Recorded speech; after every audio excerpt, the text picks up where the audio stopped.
Yo. What's up, party people?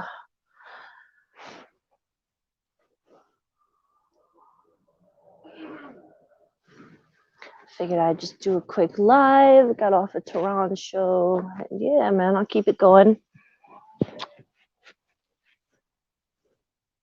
Let's get the link out.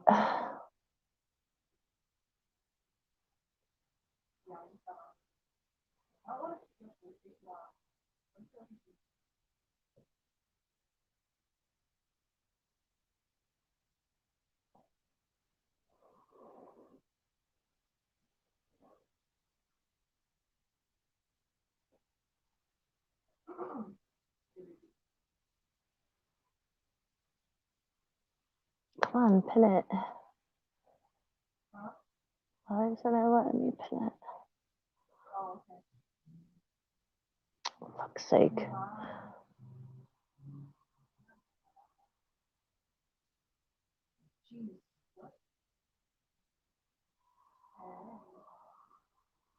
What's up, Snoop? Trying to get the link out. 1 second.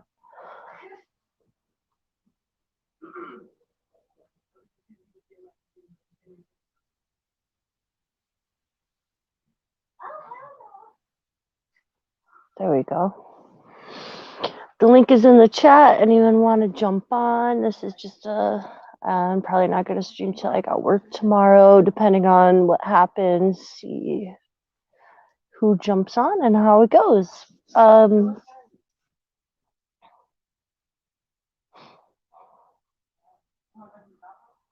thought G Block was wrapping up, but I'm not sure. Let me see.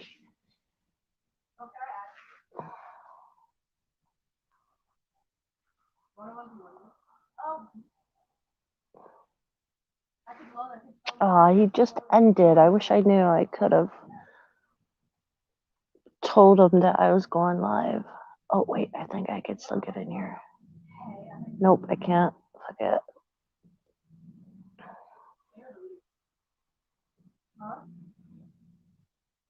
Oh, well. Well, yeah, big up, everyone. Big up, big up. The link is in the chat. Anybody want to jump on? Nah, he doesn't go 24 to be at it. He doesn't go 24 hours to be honest, but a lot of times it does go way over 12. Like he'll start the live when he's on his way to work, and then like he'll just leave it while he's working and whatnot, and just like jump on to add people in and kind of do whatever. So sometimes it could be like, it could take kind of long to get on if he's like in the middle of a job or something. But yeah, usually, I mean, he's good about adding people on, and then like he'll cut it when he gets home or something. So it's not really 24 hours, but yeah, he does. He just lets it go, so anyone can jump on. Big up, Snoop. Hey, what's up? How you doing? Snoop in the house. I'm doing good. How about yourself? Good. I'm doing good. Chilling. That's I was just making a couple little sandwich for dinner.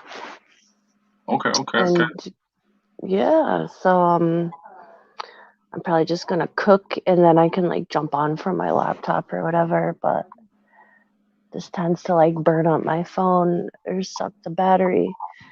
But yeah, G Black, he's not a big up Layman. He just shared the page. Big up. That's awesome.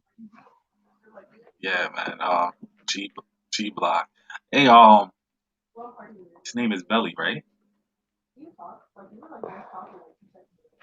Yeah, Veli. He's Leon from Content Over Everything. Content Over Everything. That's his brother. Okay, okay, okay. Yeah, so they were like back in the day in Speaker's Corner, you know what I'm saying? Like doing all that. His page has been around for a while, but yeah, I was just trying to I don't know if you heard, he's not really 24 hours, but he does like start the stream when he's like on his way to work, and then I'll just let it run while he's working. And yeah, so okay, that's what's up. I don't know. Maybe I have to check it out a little more because the time that I was like I was on, but I wasn't like in the comments or anything. It seemed like it was like getting a little crazy. oh, it gets crazy. Don't get me fucked up. Like you gotta have a certain kind. That's why they call it the pain station. You know what I'm saying? Because like we bring the pain. Oh shit, Yeah, so like you gotta have like thick skin. a tough skin to get on there. Yeah, man. Like people like there's been so many crazy things that's happened there. Like people got they start screaming, get triggered. Like we really try to not like do all that, but yeah, it definitely happens, especially with some of the characters. You know what I'm saying? So Mhm. That's yeah, crazy. big up Sosa in the house, NFG squad, big up Tehran, everyone. Um, Salute to everybody in the chat, man. Hit that like button. yeah, but it's a good channel, man. Like I was saying, don't listen to what them like this dude like Brian Hurl and oh shit, sorry, what they be saying about this. You know what I'm saying? Because like Oh he's no, a it free wasn't. speech channel. It Like wasn't he's a Brian.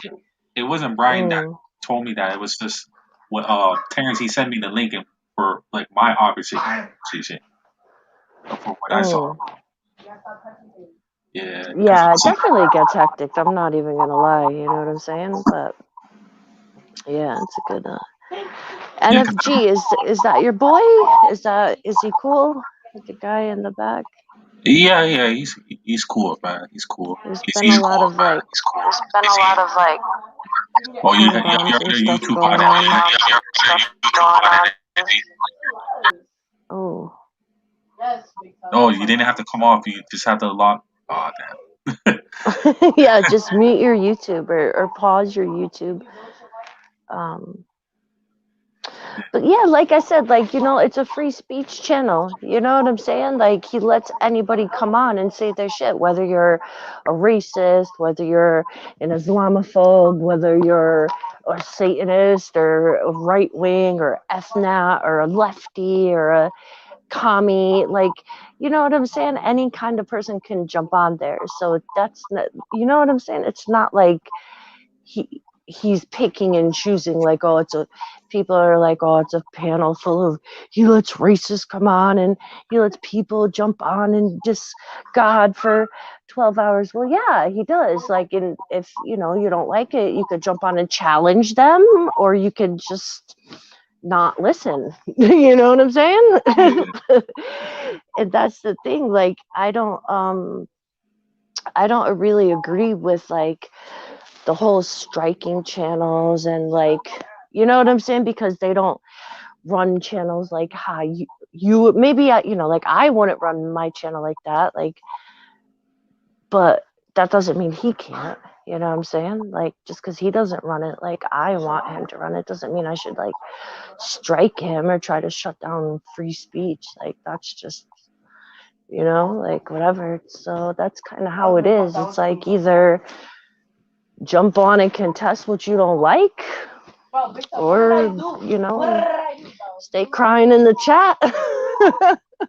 who's making all those good sounds in the back?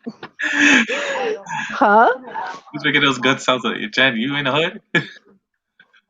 If what? Jen, who's making those gun sounds in the background? Are you in the hood? Oh, my kid is what are you playing? I'm playing Fortnite, bro. You got. Yeah, she's playing Oh, Fortnite. because I hear is bleh in it. But yeah, my neighborhood is kind of ghetto though, not even gonna lie. It's kind of Oh, the armpit of the city, I guess you could call it. okay, okay. I was just because I just hear somebody making gun sounds in the background. Like, who's that? And we have The Honorable Mr. Pelu. Big up. All praises due to the Honorable Mr. Pelu. Yes, yes. Oh, are you at a club? He's behind the DJ. DJ Pollute. Hit the ones and twos, man. Okay, look at you. Hit the ones and twos. Pick up a girl for me, man. Is he in the DJ booth? Yeah, Big he's in. up, It looks like bro. he's in the DJ booth. It looks like he's having a great time. Big up, my Yeah, I wish dude. I could hear, but you know, you don't want to get coffee strike. Right? It'll probably just sound like beer, like bass, like. Yeah, boy. What's up, y'all? What's up, y'all? Can't hear you, man. Hey, big up, bro. Okay, It's kind of the club. Okay. I just, see you just, doing your thing. just bubble a girl for me. A nice girl. Nice.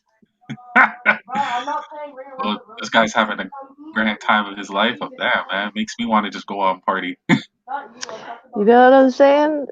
You know what? I don't like drunk people. I'm not even in a cab. I don't even like drunk people. Like, you know what I'm saying? Like, drunk people is probably the word. I don't like going to bars just because of drunk people. Like, drunk people are the most annoying people. Like, probably besides, I'd say, like crackheads or something.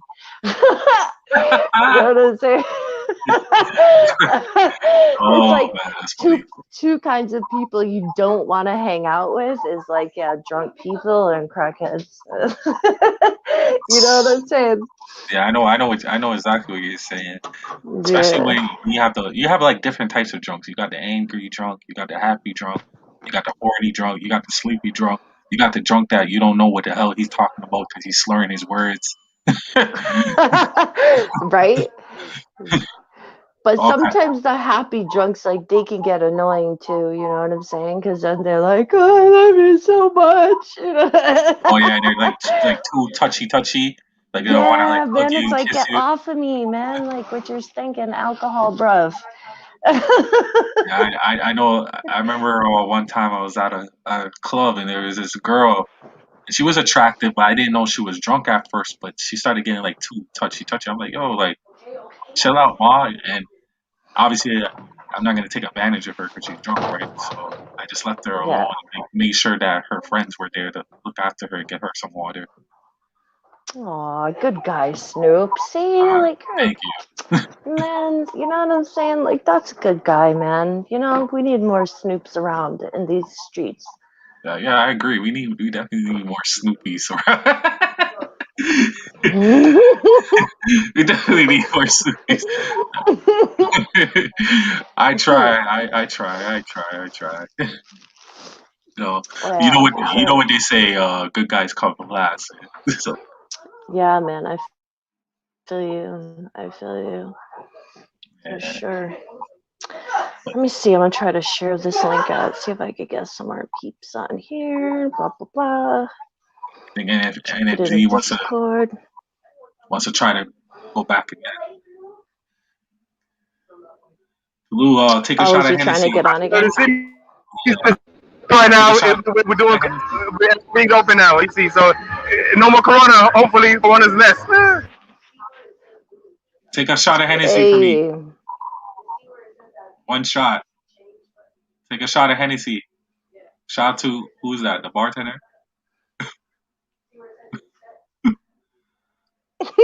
You, you hear me? Take a shot of Hennessy.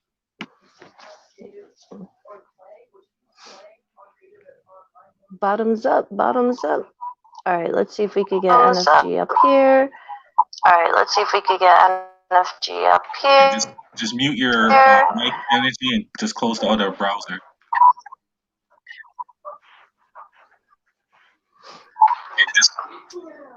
Just mute your mic energy and just close the other browser. Oh, why did he come off?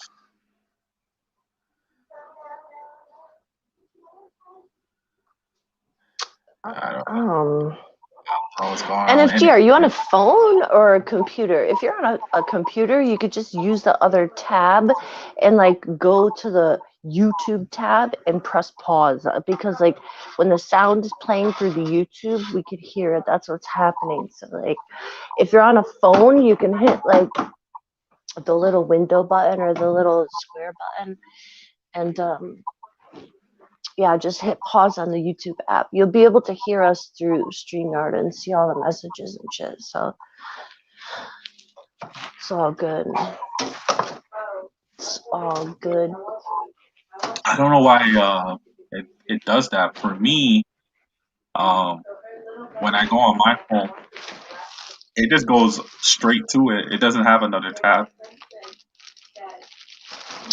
Well, well, yeah, if I hit the StreamYard link from the YouTube app, then it like kind of opens up a Google Chrome window. You know what I'm saying? But then I can like go back to the YouTube app. But yeah. Yeah, use the YouTube app to Yeah, join. yeah. That'd be better. So you got to download the YouTube app. Yeah, so I just kind of went to Toronto. I missed the whole thing. What were y'all chatting about over there? We were just chatting about like just it wasn't really like stuck on like one specific topic. We were just talking about just a bunch of random things like uh Hmm. how society is, with the whole dating, relationship, masculinity, feminine, uh, Hmm. in intro. I can't speak right now. Intro. I can't. I don't know why I can't say it, but relation. I don't know why I can't say it. I need some water. Other cultures dated other cultures. I'll just say that. Oh, like interracial relationships and stuff. Yeah, interracial relationships. I don't know why I couldn't say it. I was Do struggling right there. are you opposed to interracial relationships? Yes and no. I know it sounds kind of weird, Oh, but why yes? uh, yes, because I feel like if your heart is in the right, if your heart is in the right place, and you're not doing it as like what can I say, like financial. Well, relationships should be about financial, but you're not like using the person, like what I mean. More like Mm-hmm. if it is about financial, it should be about like growing and building together as like a family for like generation to Mm-hmm. generation. But if you're Yeah, just for there sure. to if you're just there to use the person, then I totally disagree. But it seems like it's more like, to me personally, in my experience, it's more like a fetish.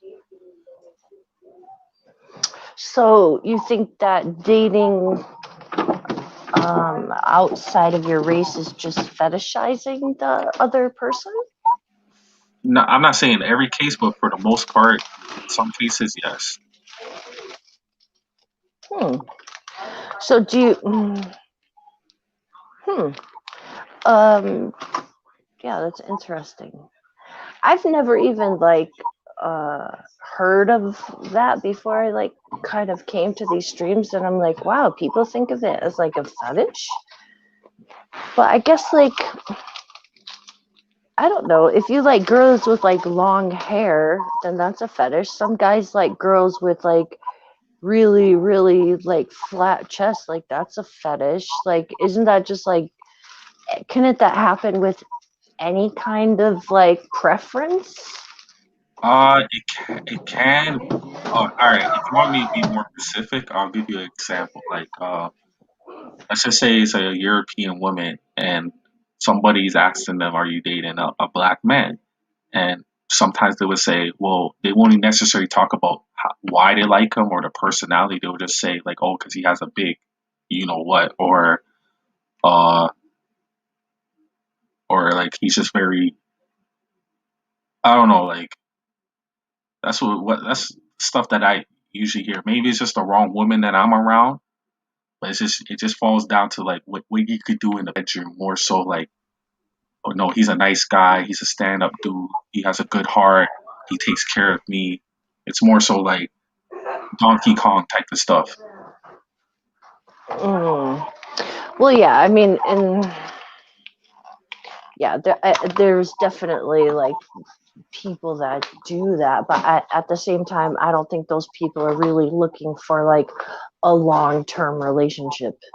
You know what I'm saying? Like, Yeah, I if agree. you're only, you know what I'm saying? So, like, if somebody's judging you by like only what you can do in the bedroom, then obviously, well, to me, it would be kind of obvious that this person's not really, doesn't really give a shit about anything else. You know what I'm saying? So, but I don't know, does that, if that's like really limited to like race though, because like, so I'm a white chick, right? Like, Mhm. I mean, I don't know. Like, I could think of, white guys or black guys like using, like in the same, like if there's just guys that use girls for that, you know what I'm saying? And it don't matter like what race they are. Like they just fetishize people because they just want to fuck. You know what Uh, I get, well, it honestly, I get what you're saying, but it also depends on the guy, and also how he grew up as well too, right? Because I know some, well, I don't know them personally, but I know some guys that dated black girls, and they flat out said, we almost got into an altercation, but they flat out said, uh, oh, sh- yeah, that nigger bitch, she had a fat saying? ass, yeah. Well, that's disgusting. That's just that, yeah.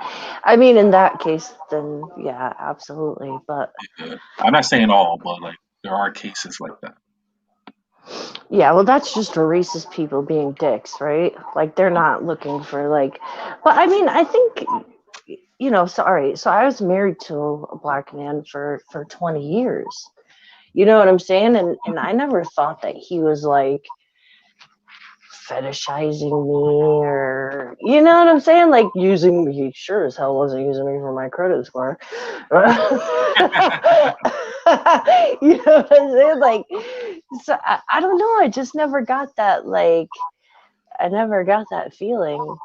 But But you got to look at I've, it like this though. Like men don't look at it unless he's like a flat out bum. But men don't care how much a woman is making. To be honest with you, so like the same views that you will have as a man, it's not the same as a man will look at as a woman. So you got to keep that in mind as mm, well. yeah, I guess. Like like, all right, I'll give you like an example. Like if you find, okay, let's just say you saw an attractive man, but he's working at McDonald's. Will you date him? Yeah, You would still date him? if he was nice and respectful and had a personality and he owned working at McDonald's like a motherfucking boss and not a little bitch fry boy, if he No, owned that he shit, was a fried boy then I don't. flipping the burgers. I mean, if he owns that shit and worked that shit like a boss, then yeah, why not? You see? Okay, let me tell you the It's difference. how he carries himself. You know what I'm saying? Like, But are you pulling this Kevin Samuel shit with me, real? no, it's true though. It's true. It's not. It had nothing to do with Kevin Savage, but it's true because with my experience, I'm only basing on the experience I had with the interaction that I have with women and stuff like that. And I dealt with a lot of women, all different types of race, right? Hmm. And I find it to be with Kevin Samuels. With speaking of him, I think he's a joke, but some of the stuff that he does say there is some truth to it. And Yeah, I do think some, but he's just a dick about it. yeah, he could, but to be honest with you, a lot of men are dead because we're just straight up blunt with Yeah, things. Yeah, yeah. because women, the way they view the way they view a conversation has, like, for example, like I could be telling a woman the truth, and Mm. she'd be like, "I hear you, but the way that you said it was harsh. Yeah, yeah. Yeah, So, he definitely hits harsh truth. Like he does. I've watched some of his stuff, and like, I see some of the women up there, and I don't know, but see, this is the problem. I feel like with women, like with gold digging women, especially, mhm. because a lot of women are gold diggers. You know what I'm saying? And that's where they fuck up, Do because you you're think gonna so? huh? Do you think a lot of women are gold diggers? Yes. Hell Interesting. yeah, 100%. Finish what Not you're a about to hundred, say. not 100% of women, but I know a lot of women are gold diggers. I ain't talking to his broke ass. You know what I'm saying?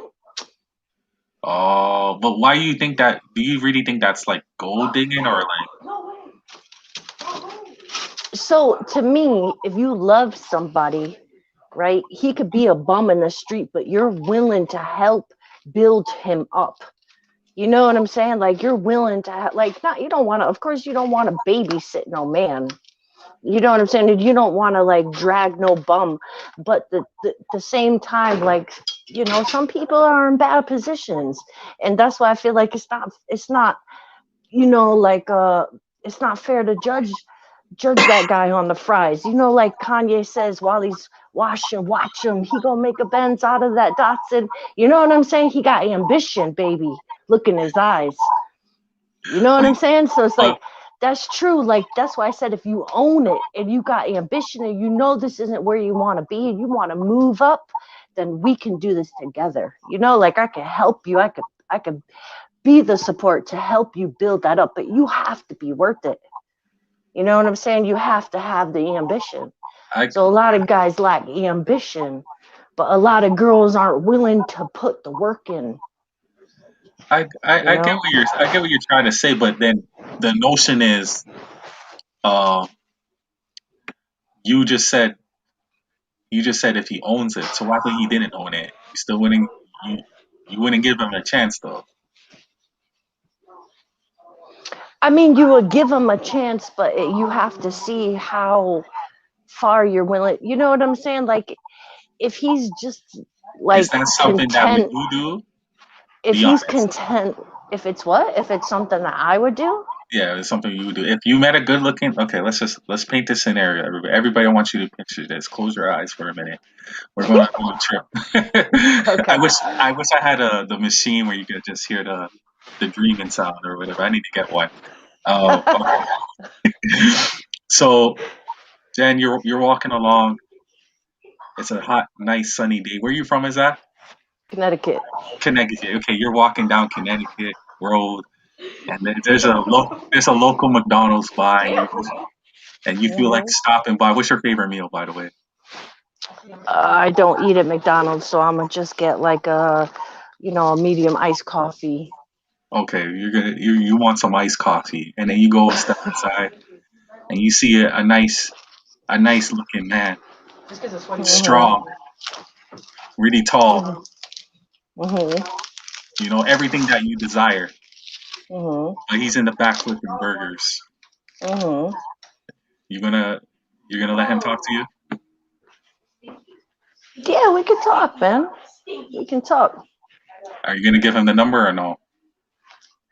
Depending on how his attitude is, we might could get, he might could get the number.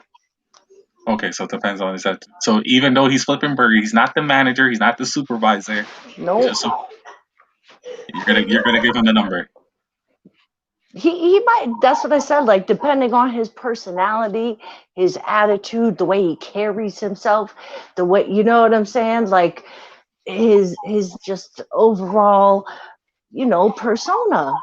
Yeah, he could get the number. We could talk a couple times. I can see where his head is at, why he's at McDonald's, what's going on with you. Do you have it's like an investment, right? So like if I see this guy and I'm like, wow, like he's really good looking, whatever. Like how much am I willing to invest? How much time am I willing to invest in him? You know what I'm saying? If he's got ambition, then yeah, that's worth time, man. We could build something. Okay.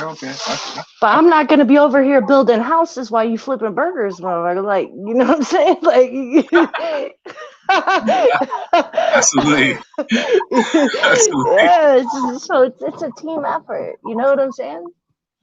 Nah, I feel you on that. I feel you on that. Okay, okay. Yeah. Well, I'm just saying, most women wouldn't do that though. Yeah, of course. They wouldn't give him the time of day. Yeah, regardless how nice he is and stuff like that. If he's not making a certain amount of money and stuff, they're gonna say no. And I don't necessarily say that's like a gold digging aspect. Uh, Um, don't get me wrong, there are gold diggers. I think Hmm. necessarily, I think women just want to be, and there's nothing wrong with this either. I just think women just look for a man to just take care of them. I don't necessarily think that's a bad thing at all. Well, Mr. DJ Paloo is back. Big up, Mr. Paler's chilling. So okay, so the guy, the same dude, right? That's working behind the burgers and whatever. So like you said, Hmm. most girls wouldn't give him the time of day, right? But what if that girl was Yeah. broke and on welfare and maybe had a kid and she don't got a car, she got not a pot to piss in, living in a Section 8 house. If she doesn't talk to him Okay. because of he's flipping burgers at McDonald's, like, don't you think that's fucking like Hmm. arrogant? Like, bitch, you ain't got a pot to piss in it. You're complaining because he's working. You know what I'm saying? Well, but then, Like, well, is that let me just wrong? say it like Like, this don't you then. think? Like, I could understand if it's like a millionaire bitch or like a corporate bitch. Like, she already got her money. Like, yeah, maybe she wouldn't. You know what I'm saying? I'm not a millionaire person or a corporate person, but I'm financially stable. I pay my own bills. I don't need, you know what I'm saying? That's why maybe I have a little more Hmm. time to work with someone. You know what I'm saying? Because I'm not looking for nothing. Like, I hear what you're saying, but most guys would give that woman a time of day. Then more so, if it was vice versa, the dude was broke. A lot of women, regardless of their financial state, they're not going to give them the time of day. It's just totally different. Men don't look at finance the way far as like how much a woman make than how women mm-hmm, does for men. It's just we just don't. Men don't care. If a man saw a beautiful woman, I'm telling you right now, regardless if he's making money or not, if they saw a beautiful woman at the cashier at McDonald's and they find mm-hmm, her attractive and cute, they're gonna holler at her. mm-hmm. It's just Yeah, for facts. sure. Yeah, I hear you. I get it. It's like a different dynamic. Yeah. You know We what I'm don't saying? I get that. we don't look at it like because men we don't we want to take care of the woman, right? For the most part. Some obviously you got some lazy bums out there, but a real man he wants to take care of his woman. So he's not looking to gain anything out of the woman. He's just looking to see what you could gain with us. You know what I mean? Because that's why a lot of men take a long time to even settle with a woman because men know that if you pregnate the wrong woman, it could be a disaster. So Mhm. Yeah, for sure. that's every man's every. You can ask any guy in the chat right now. That's every man's worst nightmare to find out that you got a woman pregnant and then find out that the baby's not yours. Oh, that's terrible. That's super terrible, but it happens a lot. That's where I'm saying like women need to kind of fix up with stuff like that, because that's on us. Like that's trifling shit that women do, like, Yeah, and that's why they're so like. It's why they didn't, like I don't just blame men. Like, women have to take responsibility for the dynamic being all fucked up too. yeah, but the problem is with that is, especially how society is moving now. There's a lot of excuses for a lot of women's bad behavior. A lot of women don't like to take accountability. Hmm. You know, do you feel like it's like that, or you feel differently? Mhm. And sometimes Yeah. that could be frustrating as a man because like if you say like one thing, it's just like oh you're what is it insecure or your what's the other word? Is what's the other word they like to throw around? Toxic masculinity. Mm, mm-mm. I'm pretty sure there's See, I other don't ones like. I too. don't. That word is so cringe. Like that is so cringe. I don't know. What toxic Toxic masculinity? masculinity. Yeah, like what are you saying? Like you want your man to have feminine energy. Pretty much. That's what Yeah, they're I don't saying. like that shit. I don't like that shit, man. Like men are men, you know what I'm saying? And we have to accept that shit. We can't change that, you know? Yeah. Do you Toxic masculinity. do you feel like as a woman yourself, do you feel like I know that you're single right now, but do you feel like if you were to meet a guy, give me a second. Mhm.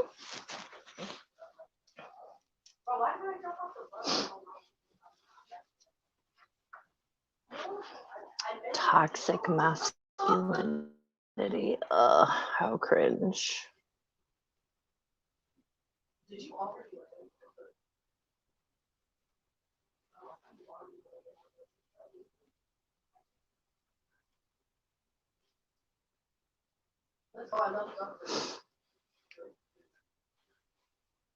How's my phone heating up? All right, NFG, we're gonna try this again, okay, bro?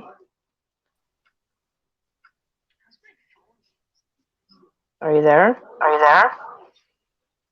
Yeah, Hello, see, you can you still hear me? got Yeah, the so you still echo. got the echo. Can you hear me? Yeah, Yeah. Is it still echoing?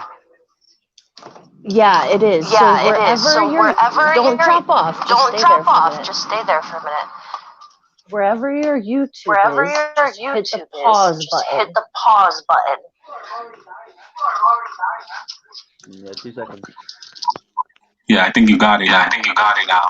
Oh no, you don't. Mm-mm. Oh, no, you Hit don't. the mute. Hit the mute button. Oh, I keep.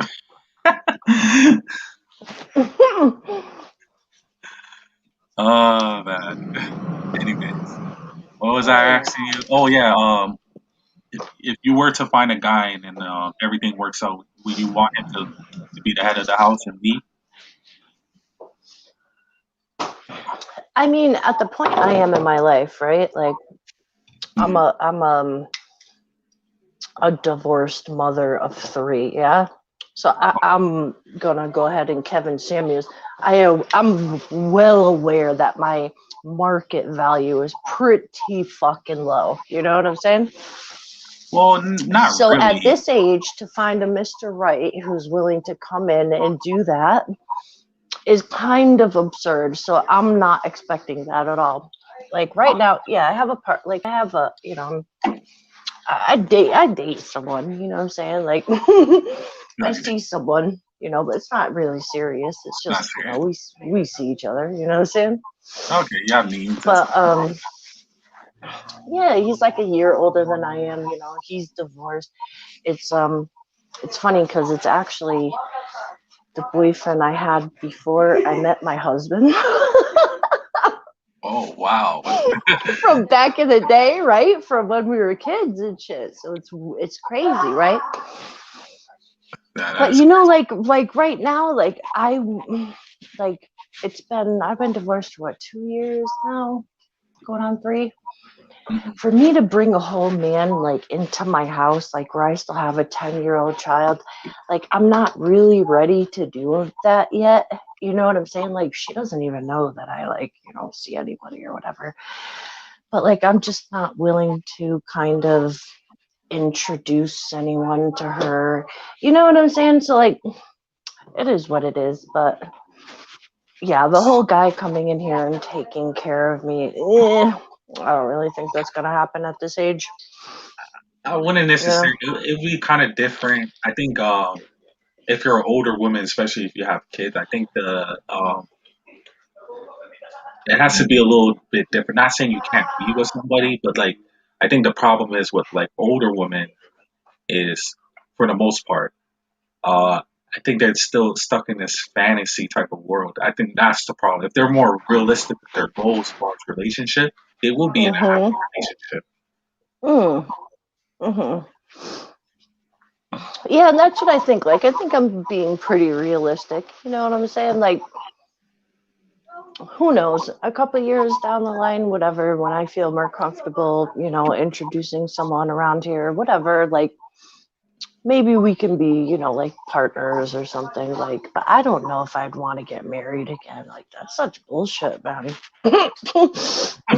You don't have to get married. It's just like whatever works for you because you're at the age, you're mature enough, you already have a family and stuff like that. Hmm. But even if you do cross that road, there's nothing wrong with that either. Mm. I think it's just the older that you get, especially if you already have a family and unfortunately things didn't work out with your other partner. Hmm. You just gotta just be more realistic with the goals now, as far as having another significant other. Yeah, of course. And that's what, I feel like a lot of girls aren't realistic. You know what I'm saying? Like, Yeah, they expect, like, oh, you got to come here and pay all my bills and take my kids out to, whatever. yeah, It's like, man, exactly. what guy wants to do that? Like, you better be like banging or something. You know what I'm saying? Like, Not only that, like you just like me personally, like if I was to not I dated girls who have kids before. Uh mm. would I do it again? No. Uh it's just it's just too much of a hassle, you know what I mean? Maybe it's just the wrong damn, what the heck is going on? Okay, I'm here by myself. Salute to Red. Salute to NFG squad. I don't know if you're gonna try to come back, bro. Use your computer, man. If you have a computer, man, don't use the phone. Wow, Okay. I kicked myself out of my own live stream. Hey, that, So what made you say, I'm never doing that again? What oh, was like, you don't have to tell me the whole thing, but what was like the final straw where you're like, never again in my life? the final straw. One thing I don't like, cause how can I break this down? I don't like where the mother uses the kid against you because you know Mm. that because I care about kids. That anybody you ask Mm-hmm. anybody that knows me, I care about kids. And I don't I don't play around when it comes to kids. If I'm gonna be in your kid's life, I'm gonna be in your kid's life, and I'm gonna take care of them like it's one of my own. Mm-hmm. I don't like the fact that you're dangling around the relationship with me, your child, and try to use your child against me because you're mad at Mm. me about something that we could easily work out. Mm-hmm. So I just got fed up, and I was like, yeah, no more. Yeah, that's really immature. That's like an immature thing to do, Yeah, it you is. know. But they do it a lot. Like even girls I know, they do it a lot. Like, the kids will be so upset if we don't do. How could you do that to them? It's like, why you gotta bring them into it? Yeah, like you're like playing with people's emotions and stuff like that. Mm-hmm. And I don't like that because I wouldn't do that to you. So why are you gonna do that to me? If you're angry or upset about something, just tell me. You don't have to take it to that extreme. Right. And this is where, like, of course, all relationships have ups and downs, but a lot of time, like, until you've had a good one or a good couple of them, or at least one good long one, a lot of people really don't have the experience on how to deal with issues in relationships and how to deal with, you know what I'm saying, like situations like that. So Hmm. instead of knowing, like, yeah, you could just sit down and we can approach the conversation and blah blah blah, like it's got to be this whole fucking production. I, So I'm telling you, man. I don't know. Maybe it's just a bad experience with the woman that I dealt with. yeah, of course. And I mean, yeah, they're bound to happen, but at least you know, and you grow, you grew and you matured from it, so next time, what not to do. Yeah, I took full responsibility of because what helped me out with Big my up, Red. what helped me out with my relationships tools now is I know what to do and what not to do. And what I mean by that is I think where a lot of people go wrong in relationships, they see all the red signs from the beginning. They just choose to ignore it. And then Mm, when it piles up, and then you feel like now you're stuck. Now you feel like you have to be in this relationship, but you waste, not necessarily say wasted, but you're mood. committed now. Me, me. Mood. You feel like your marriage was a waste of time. No, not a whole waste. Definitely not a whole waste of time. Um, Definitely seeing red flags in the beginning and not, taking them serious, or choosing to. No, it's not like that. Like make stories in my head or cover up for it. You know what I'm saying? When I probably should have like done something about it. Big up, Red. Um, so yeah, I think it's important to kind of follow your gut and acknowledge issues as they come along and try to sort them out instead of acting like they're not there. You know what I'm saying? And then Yeah, so yeah. My letting my them fester before it's too late, because now by the time you got two kids, now you're two kids in and you're like, yeah, now what the fuck am I going to do? You know what I'm saying? Yeah, me personally, I haven't gone that far because I don't have no Mm, kids. Hopefully, knock on wood, I'll get some. Uh, yeah, for sure. settle with the right woman and stuff like that. But now that I'm more mature now, um, I realize like I don't even put up with none of that crap no more, like how I used to when I was younger. Because I felt like when I was younger, I felt like that was the way to be in a relationship, to be in a toxic relationship, to argue, to fight. Not saying there ain't gonna be arguments, but like we shouldn't. We're adults. We shouldn't be arguing like cats and dogs. Like, Facts. and I just reason my way out of it now. Like when I see the signs, okay, time for you to go. Because usually woman initiates the breakups. Oh, I'm out. Hold on 1 second. Is that the real why so religious? Ain't nobody trying to pose to be me. They know they get called out real quick. Well, shit. What's up, my white American brother? I don't identify by any of those terms. Oh, well, I'm sorry. Well, shit. Fuck you then. I don't want to use those terms. That's crazy, man.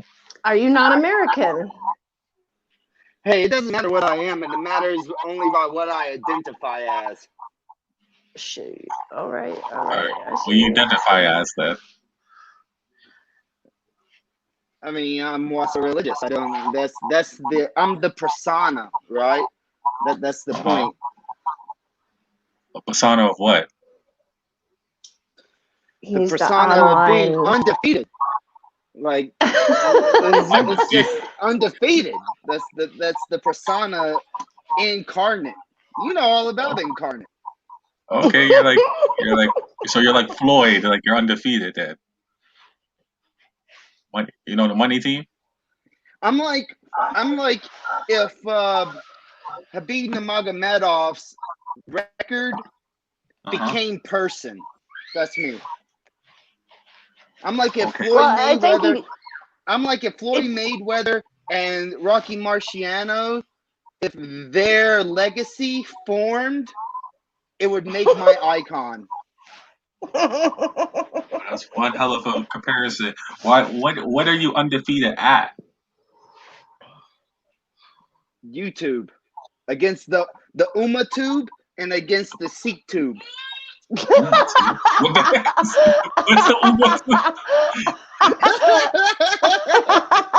Holy shit. Well, you know what? It is kind of hard I just to defend the wanted to come on atheist and troll stance. that real quick. Yeah, the I thought that was a atheist good stance, troll. you know what I'm saying, is kind of an easy way out. You know what I'm saying? Yeah, just And chalk it Jen, up to faith. It's all bullshit. You know what I'm saying? I It's thought you easy. trolled Abba Aisha pretty well Ooh, earlier on Abu so far. Baghdadi, Big No, Daddy.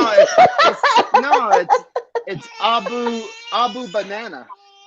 Abu Bakr Big Daddy, Al Big Daddy. No, it's either Abu Banana or Abu Red Heels because of the text messages. What's up with these names? Abu Dick Pig.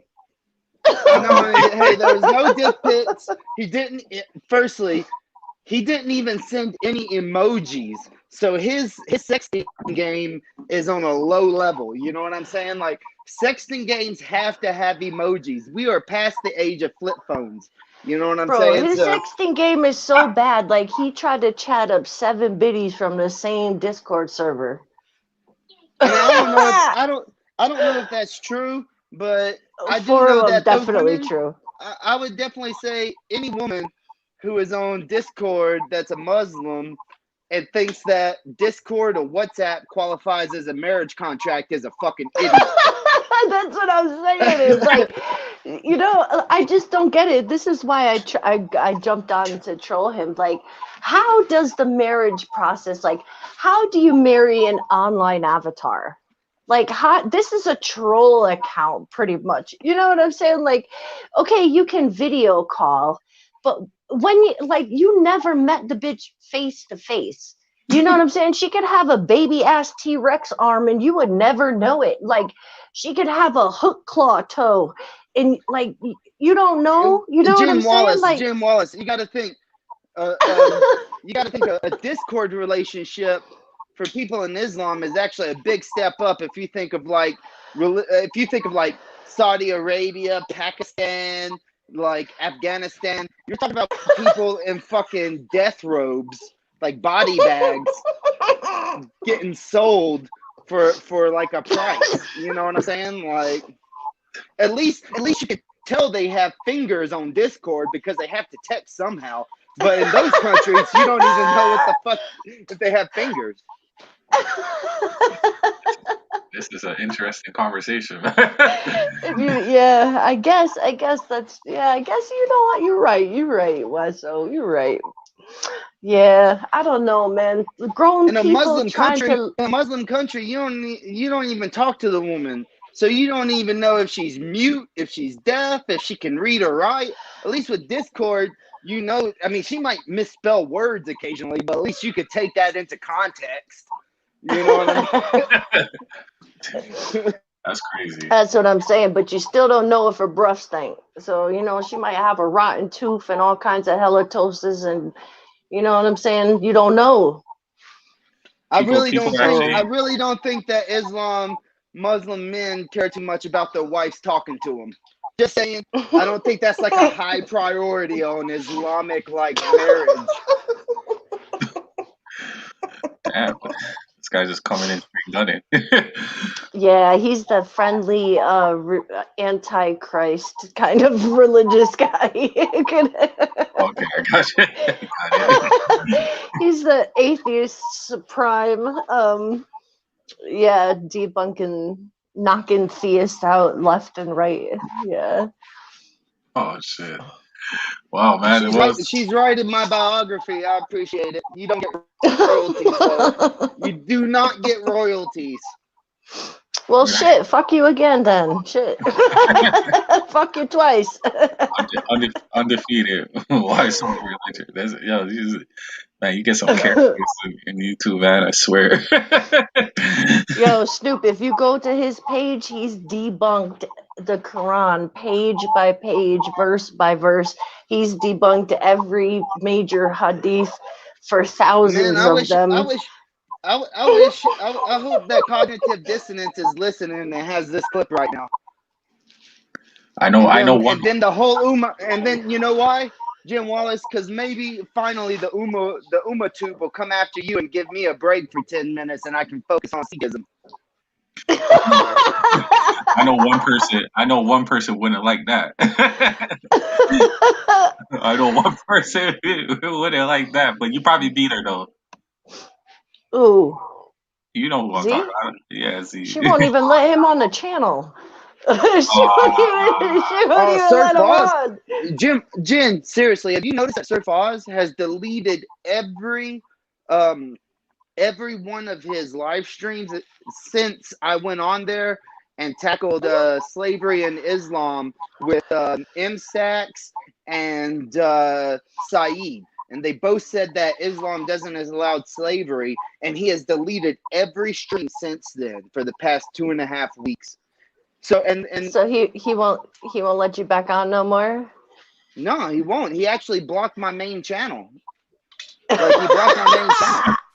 That's crazy. And then the other night, his panel was actually, and Raj is on here.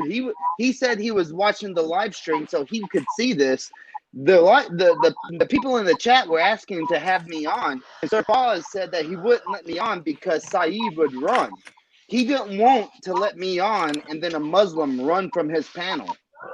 I have to admit, yeah, I don't know why people don't like you. Why so religious? You're such a fun-loving, kind of relaxed, easy to talk to kind of person, man. Why would no He's the one? Marciano of YouTube. I've been on here just joking for the past like 5 minutes. I have not said anything serious, G. You know what I'm saying? Like, I've been trying to get laughs. Everybody's been laughing, having a good time. And Raj is going to come on here and try to talk about himself. What? I'm a narcissist, Padida. What do you expect? I am about me. I'm the Raj. I call myself guarantee, third person. Jim Wallace, I talk right about now, myself in a third person, dude. Jim Wallace, right now, does he have a screen share request of his paintings? 10-1, he has a screen. Actually, I do actually. Yeah, I do. You know what though? Like, no, you can't even front on his artwork. Even when I couldn't stand Raj, even when I couldn't stand Raj, I almost have like, damn, he's a good artist. Fuck. Yeah, I think this is What what the fuck? Like, I can't even talk Well, this shit. is what kind of annoys people because, like, I've had people say, No way. Is that the real even on James Jones? Hold on. even on my comment section. Oh, is he on there? How do I do the screen? Like, okay, layout, single, done, guests, add to stream. Ah, shit. See, it goes back to the same one. Well, we got a lot of people up in here, man. Fuck. Is that the real James Jones? Raj has great artistic ability, dude. He can draw well. I'm not gonna lie about that. I can't do it. I can't do it. I'm still waiting for the response. Or can I show you something for on your thingy, Jen? Yeah, sure. James, is that you, bro? That should be last time him. they played some. That should be him because that's the photo he's been using here of late. Yeah, but they do that though, and then they come and try to play some weird shit. Yeah, they think they porn bomb it and stuff. You're hated now as well, remember? Just kick him off then if he's not saying. Let's kick him off. He's not. If James would speak, James, no, don't kick him off. Don't do that. Kick him off. He's at the bottom. He's gonna. Oh shit! James, talk, bro. Shit. Just kick him. Then let him. James, hit me on Yeah, we can't hear you, James. He says it's him, but we can't trust him until then. So can I just quick because I can't. It's 3:30 in the morning in the UK. Hit me on Hangouts, James. But remember, guy called Smeet Jal that goes on to Faz's channel, who said he was an ex-Sikh. Yeah. Do you remember that guy that keeps him going when they say he's an ex-Sikh? Yeah, I know that guy, but I have nothing to do with that guy. I know you. No, I'm not talking to you. I'm talking to. This is where you know you're a narcissist because you thought I was talking to you. I'm talking to. No, but you said the other day. You said the other day that Sir Fawaz only let him on because I was on the panel talking about Sikhism. Oh, I'm saying I don't even say that. Yes, you did. I didn't even say that. No, okay. I didn't. Okay, extract what I said, then go ahead. I can't be bothered, man. So see this here. These guys from Basics of Sikhi exposed this guy's like so many kind of like either misinformation or outright lies about Sikhism. So this is actually a great video that Faz needs to kind of like, you know, go through. I'm going to upload it onto my channel if I can, because they go through the whole thing about, you know, reincarnation, the word Allah in the Sri Guru Granth Sahib, and, you know, the word we have Ram in there. Because the problem with the people that understand is that we're a dharmic faith, yeah, Jen Wallace. You understand? The reason why we're under the dharmic umbrella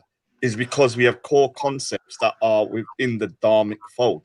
And also, we believe in certain events that took place in the past that are within Hinduism. We just don't believe the. So I'll give an example. I'm watching the Ramayana, you know, Ramayana, which is the second most famous book from the Rig Vedas. Would you learn more from your religion if you read the book instead of watching these YouTube videos? The problem with this guy, he doesn't understand the way the scriptures of Sikhism works. It's not like the Quran where you have to read. So have you, Raj? How much? Let me finish, man. Let me finish. Oh my God! Don't do this. Let him finish. So the problem with him, yeah, and a lot of other people, they don't understand the way that the Sri Guru Granth Sahib is. It's not a book to be read. Make sure you use the word paradigm, please. Let me finish. Let me finish. You want to become feminine? So he puts his power. A lot of the Sri Guru Granth is poetry, yeah, which is done in hymn form. So you know you can read it or you can sing it. So what we normally do, I may not have read it, but I've listened to it. So when you go to temple, they will sing the hymns, yeah, and you can read. They're singing the Sri Guru Granth Sahib. So that's how people hear it through their hymns, and when they're reciting it in the temple and stuff like that. Or I do is I watch a Sikh channel or something like that, and then I listen to them going through the Sri Guru Granth Sahib. And what I do is I just hear the English version of the thingy. So I'll be honest with you, I'm not a type of person that reads a lot. I'm not gonna lie. I don't know whether it's dyslexia or whatever. So I like to really hear. Yeah, but I know people that have read the Sri Guru Granth Sahib from beginning to end. So yeah, and so even with the Hindu stuff, because why so religious gets confused. Oh, you guys believe in Hindu gods?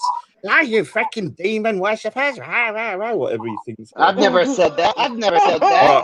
Why? Notice Raj has to change his voice just kidding. to try to quote me. Yeah. All right. So he's the thing is he's just kidding. So, he's just kidding. I just want y'all to notice he tried to self-diagnose himself as dyslexic to get away from reading his own scripture. He tried to self-diagnose himself. I didn't say that. I said I don't really read books. Yeah.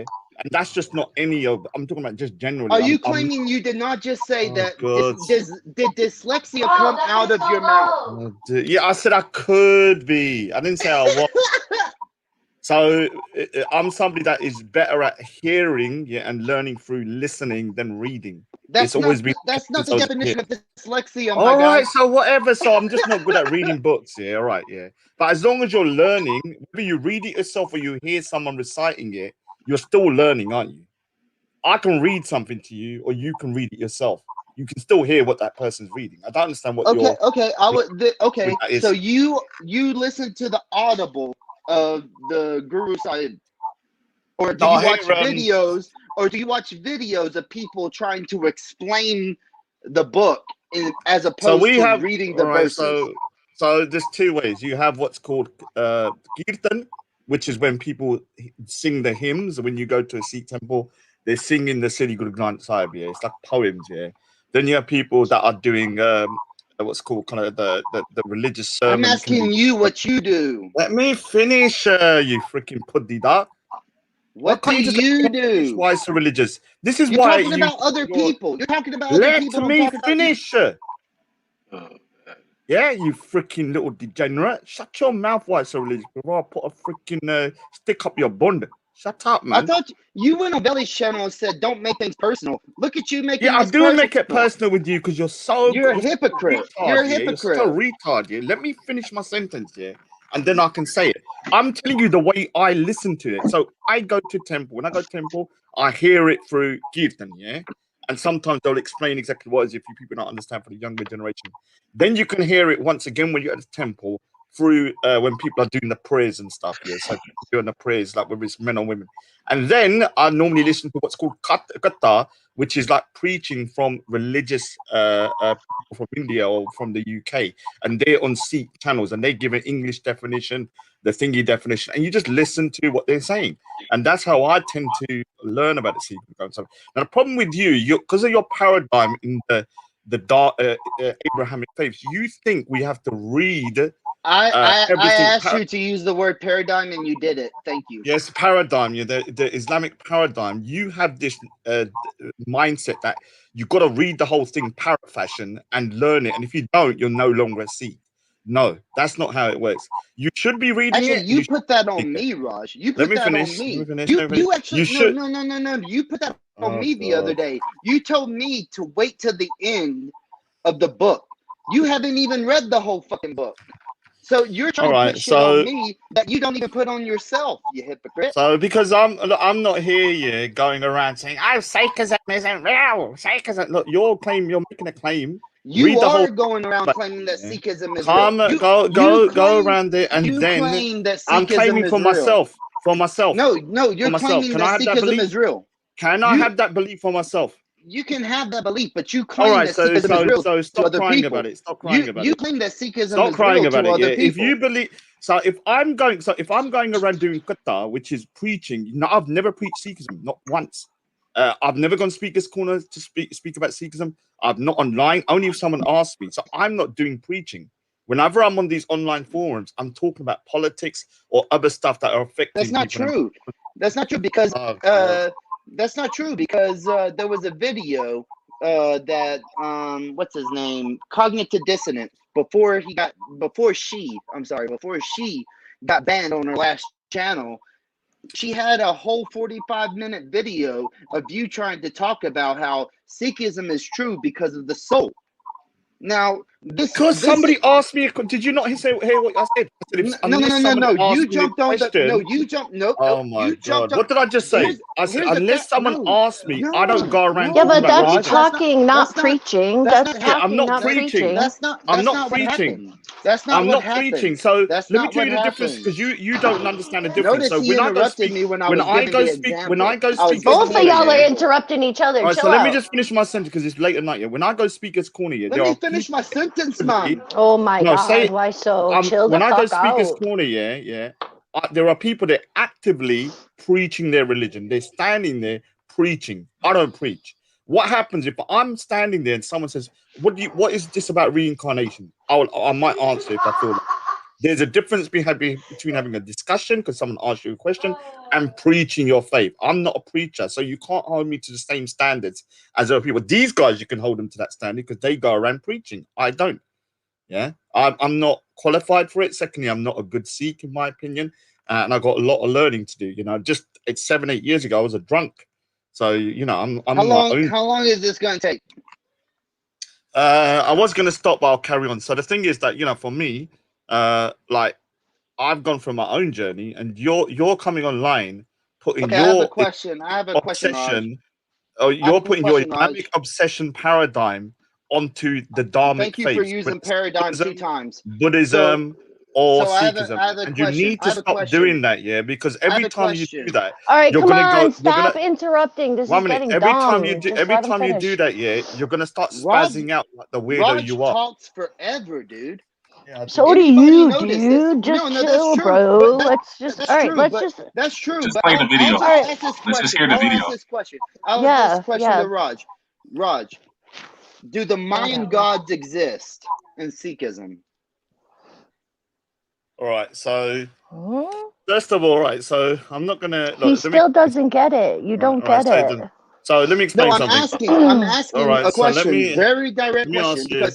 Let me ask you. Let me ask you a question. Let me say how I he want wants to to ask a question. All right. So shall I play the video of that other Sikh, Nanak Nam, explaining how we see the Hindu gods? The creator is still the creator. Do they exist? Yeah. The creator is still the creator. Yeah. The individuals that are mentioned within the Siddhi Guru Granth Sahib existed. Yes. Or exist. What's wrong with that? I've never said I'm monotheistic. No, I asked. I don't. Do the Mayan gods exist? Do the Mayan? Mayan does gods? Zeus exist? Does Zeus exist from Greece? I don't know. From Greek. So why not? I don't know. Because I don't know. I've not looked into it. Then maybe they do. So I don't know. here's the thing. Your religion is based off of the localization of the beliefs that were around this guy in the 1500s. So that's the reason you can't answer if the Mayan gods exist or if Zeus exists, because the chances are your gurus didn't even know about these gods. So you can't even answer it because it's not in your fucking book. That's the point. Dude, the problem is here with yourself here is So that what's the you're what's not the problem? understanding the way Sikhism sees certain people, certain individuals within Hindu, what we call the Hindu faith. So like I said, I'm watching the Ramayana, yeah, and the Ramayana is the second most important book in the Rig Vedas after Mahabharata, yeah. And in that book, you have the story of Ram and his journey. Now, Hindus see Ram as a god. So they worship him as a god.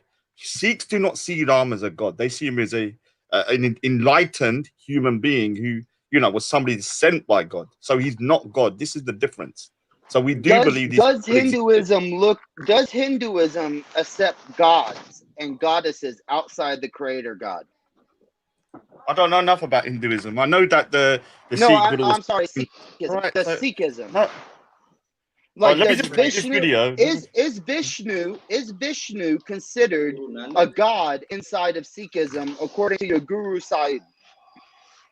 All right, so I'll play the video from Nanak. No, I'm asking you. I'm not asking for your video. No, I want. Can I answer it? Can I answer it then? Can I answer it then? All right, so let me say something. Every time you ask me a question, I don't feel I'm qualified to do it. So to answer, am I allowed to say I'm not qualified? If you're not qualified, okay, then so don't even try to debate me on shit, dude. No, I don't want to debate you. You keep on coming to me, Puddy. I know you don't want to debate me. That's why you keep saying you're following that me like an ex-wifer. Everywhere I'm going, like you want to. Hey, I know you don't. I know you don't want to debate me or something. I know you Everywhere don't want to debate me. That's why you keep having two people. When I jumped on today, I didn't even want to. You just play the video. Let me just you always try to say, "I'll get two people." I'll try to get two people to debate you.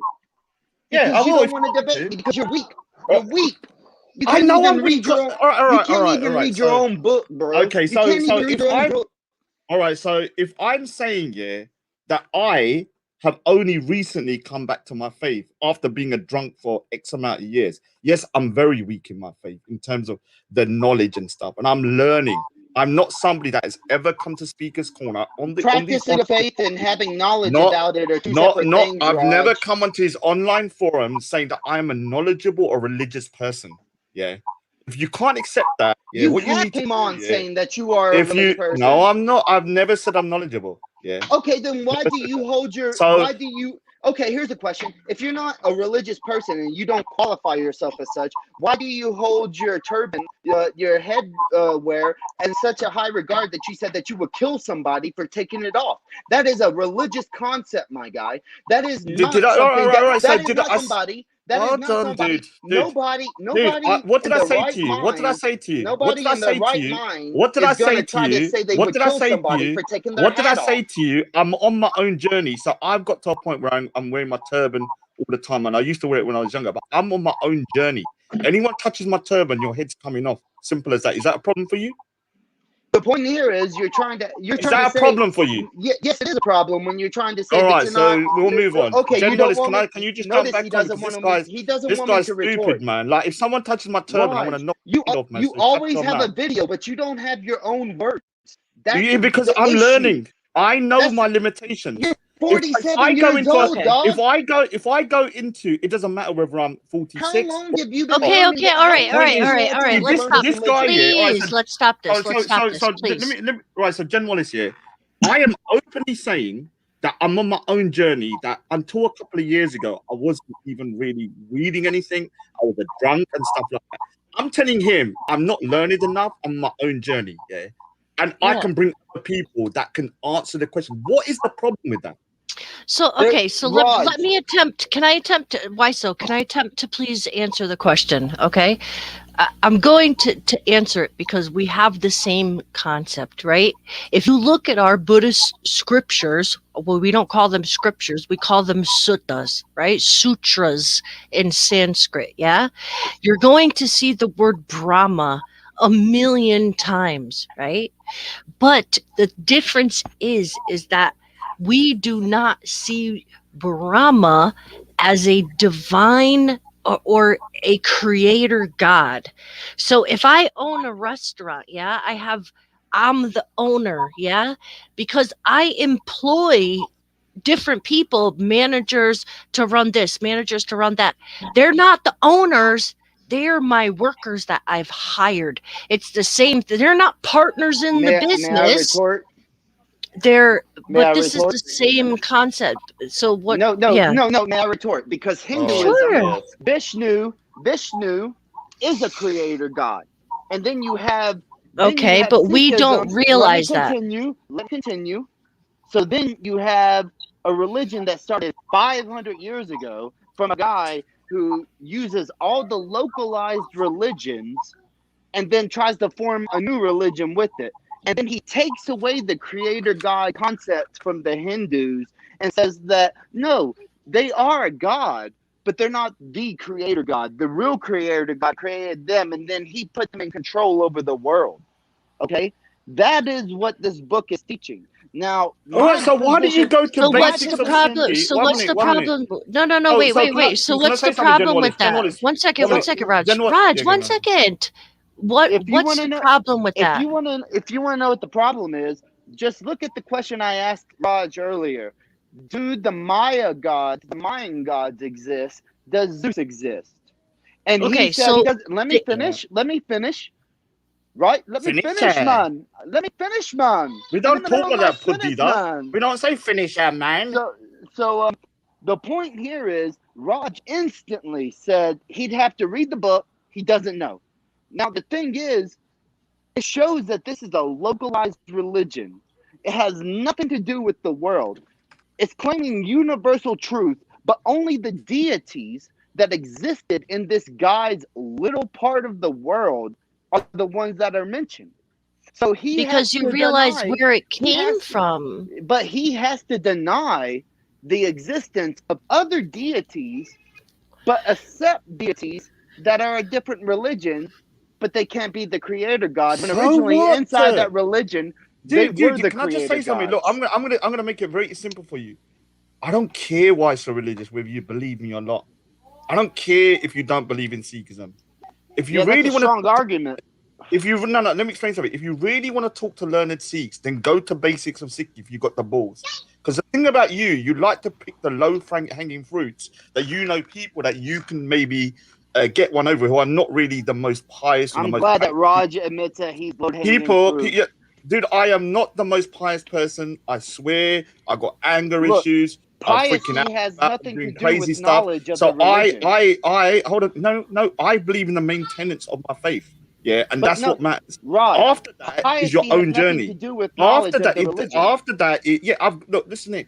The more pious you get, yeah, the more you're going to learn about certain intricate That's not parts of your true. faith. That's not true. Understand? I know Let me more, finish my sentence, but you that's not goddamn degenerate true. little That's prick. not true. Oh Shut my up. goodness. Shut up for a second, yeah, so I can finish my sentence, God, yeah? it's still going. Finish my Yeah? sentence, man. Let me Pick finish up, my clan sentence, leader. yeah? No wonder everyone God, hates you. beautiful. Every religion, yeah, will unite to hate against you. I've even sided with Muslims against you and Hindus and everybody. We all hate you.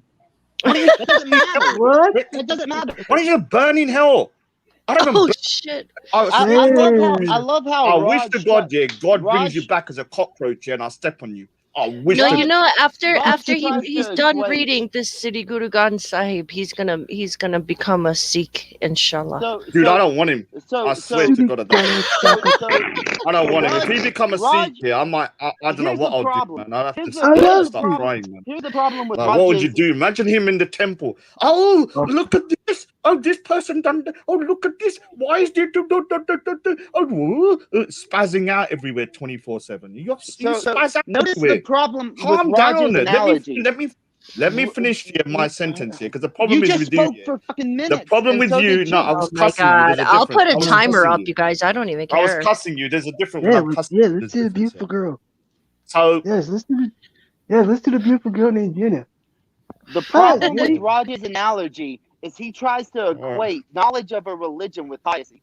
Now, anybody can know from me going on to like Muslim panels that I know a lot about Islam, and I'm not a pious Muslim. I'm not even a Muslim.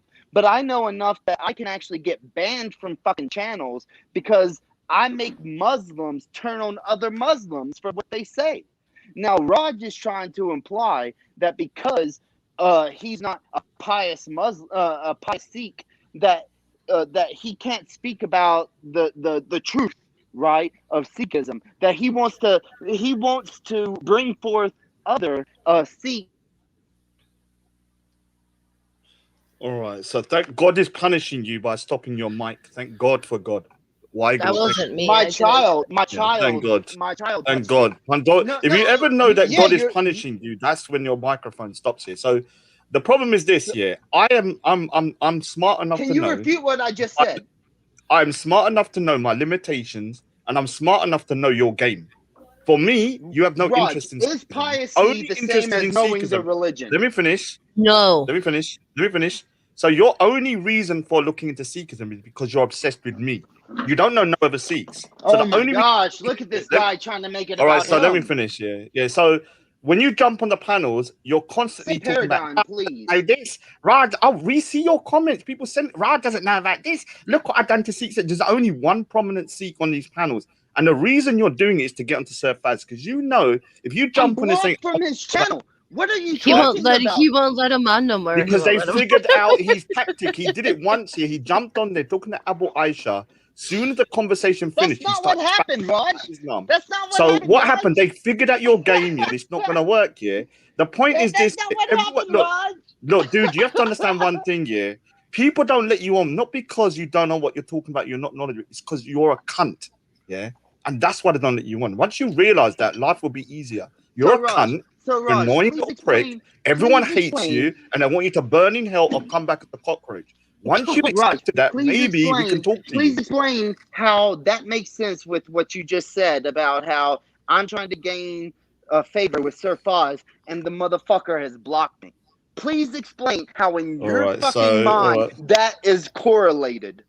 All right, so around a week and a half. All right, so I'm going to tell you, a week and a half ago, you jumped on there, and then when they started talking about this, when they asked you about Sikhism, you realized they, are interested in Sikhism because they've done Sikh shows only because of me. Yeah, there's only one Sikh that goes Speaker's Corner, so they made 60 shows about Sikhism. So, Raj, you're implying that I know that. Oh my God, man, this guy doesn't even let me finish my sentence, man. So they done Sikh. That I know. You understand? That they started Sikhism. You understand, dude? You understand? I didn't know that, dude. Gen, man, this guy's impossible. Oh my God! All right, listen, we gotta talk one at a time, man. I'll put a timer up if you want to go, do the timer. It's middle of the night, yeah. So yeah, we can't do this. The point is, he understands here that I have a lot of enemies, yeah. And so one way to get into people's good books is to certain channels to go on the channel and say, let's talk about X subject that Raj is related to Raj. And talking about Sikhism. How many channels have I done? So the reason why, let me finish. The reason why they blocked you now is because they realized your only reason for doing it is to start talking about Islam afterwards. Because you got some freaking craziness about Islam. You're obsessed with it. Raj, you're wrong. You know why you're wrong? Because I never brought up Islam on those panels when Sir Faz told me not to do it, because I respect Sir Faz. He lets people onto his channel, okay, that have disagreeing views, and I would never try to push the boundaries of a channel that I'm on to the point where they would say you are not welcome back because of the way you act. Jen Wallace could tell me right now, do not talk about this, do not talk about that, do not say that. I would not bring it up on her channel. That's the type of person I am. Now, I will push boundaries until those boundaries are certified. But what you said does not match up with what has actually happened. What actually happened was I was asked about Sikhism when I was speaking about Islam. So then I switched it and started talking about Sikhism. Okay? And then after that, Sir Faz starts deleting all of his fucking live streams. Now he's even blocked my fucking channel. So what you're saying doesn't add up, my guy. Period. You're trying to make let's move past that. Yeah, we'll move past, but let me just answer one last thing. the problem with you is that you don't understand to play it smart, yeah, because you over egg stuff. So the problem is, even though they want to hear you talking about Sikhism, they know you're going to start spurging about Islam, so they cannot take the risk. You're like some high functioning autistic like me, who is just literally obsessed with one topic. I got my own obsession. You need to get diagnosed, dude. You are from high functioning autism. I've met people. The difference between you it's and funny that you did not address anything that I said. You did not address anything. Let me finish my sentence. Let me finish my sentence. I've met people like you. Some people are obsessed with railway tracks. I know somebody that knew every single train track and every train journey in the UK, but was a super smart dude. You're obsessed with hadiths and Quran. You was in a car driving the other day, spazzing out with a Quran in your hand, screaming like you're going to about to say Allah Akbar or something. Your people looking at you driving you would probably think you're going to do a terrorist attack. Calm down. You're going to get shot in the head. I'm telling you, someone's going to shoot you in the head when you're walking around screaming like this, yeah, with a Quran in your hand. You understand? This ain't the UK. It's the States. You're going to get a sniper rifle right between your head, and your brains are going to be splattered all over the freaking car. Do you want that? Ouch. Okay, go to the all doctor, right. get a diagnosis. Okay, let's get into the video, please, for the love of Wahid Guru, please. Yeah. Okay. Let me just quickly just play because it's late here. So Yo, I've who done. does this thing is? So this guy here is an ex-Sikh here who goes onto Faz's channel called. Is that him? You found him? Yeah, that's the guy. Yeah. No way. Basics of Sikhi, because he went onto another channel, a very big channel, talking about him being an ex-Sikh. So he makes some claims about how we see Prophet Muhammad, which is a lie. So if you just look, these guys are going to break it down because it's one of the biggest claims he made, and it's a whole video, hour and a half video on this. This is a short snippet. If you want to taste the sweetness of truth, if you want to taste the sweetness of God, then follow the Prophet of Islam. What? Wow. Which one is this? You did not say that. So, although I wasn't practicing Sikhism, but I was reading the Holy Scripture, which is called the Guru Granth Sahib. Right? That is correct. And when I was reading that, there's many verses that talks about Allah. Directly in Sikhism.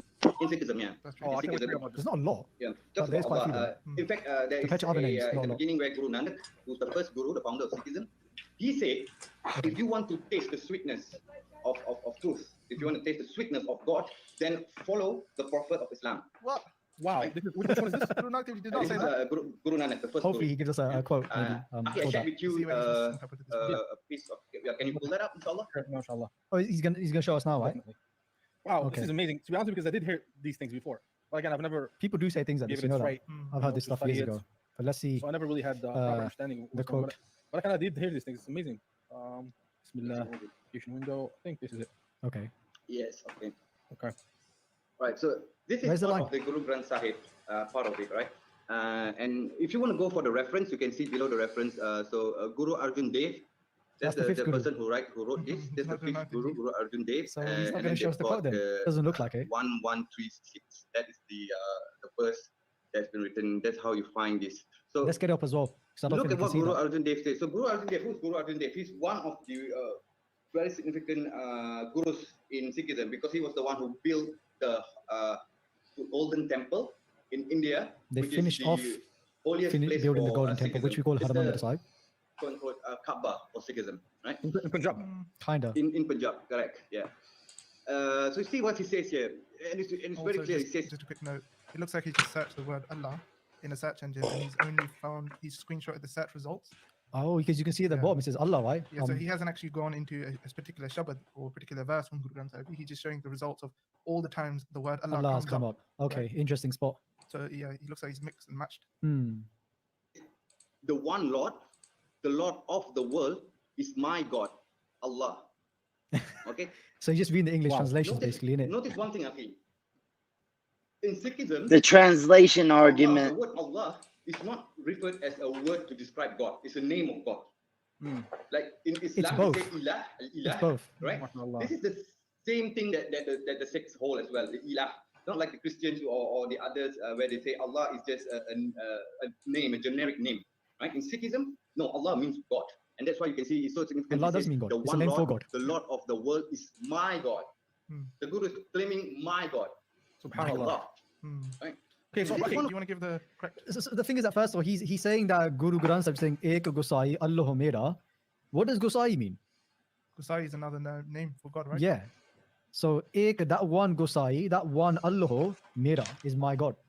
So he's just taken Allah out of them. He's ignored Gosai. Gosai is the Hindu name for God, right? Gosai, Go means the world, Prithvi, and Sai means Swami, the Malik. The Hindu name for God. Gosai has a meaning to it. Allah has a meaning to it as well. Many different translations can be given. One can mean from Adato, from the start. That's one way different saints translate Allah. Or another one that's always Allah. You cannot fathom them. You cannot understand them. So when he's saying that it just means God, it's a name for God, but every single name has a quality attached to it. Now we say Karta, Kareem, Rahim, these are names that we use as well. That's compassionate, forgiving. It's their name, but it also has a quality to it. So I don't know what his point here is really. Yeah, also, he's misunderstood because a very fundamental message in Sikhi has been that Oi Bole Ram Ram, Oi Kodai, right? That there's many different names of God, and there's name people say call God Har, they call God Ram. So just put it up now. Koi Bole Ram Ram, Koi Kodai. That some people say Kodai, Koi Seva Gosaiya. That some people call them Gosaiya, right? And then also others as Allah. Yeah, and they serve that one, right? So it's just different names for God. So you can't just take one line from Guru Granth Sahib Ji and just make a translation of it on the top of your head, especially ignoring the word Gosai as well. But if you look at that Shabad again, because now he's saying that that's what Guru Nanak is saying, that Allah is my God, right?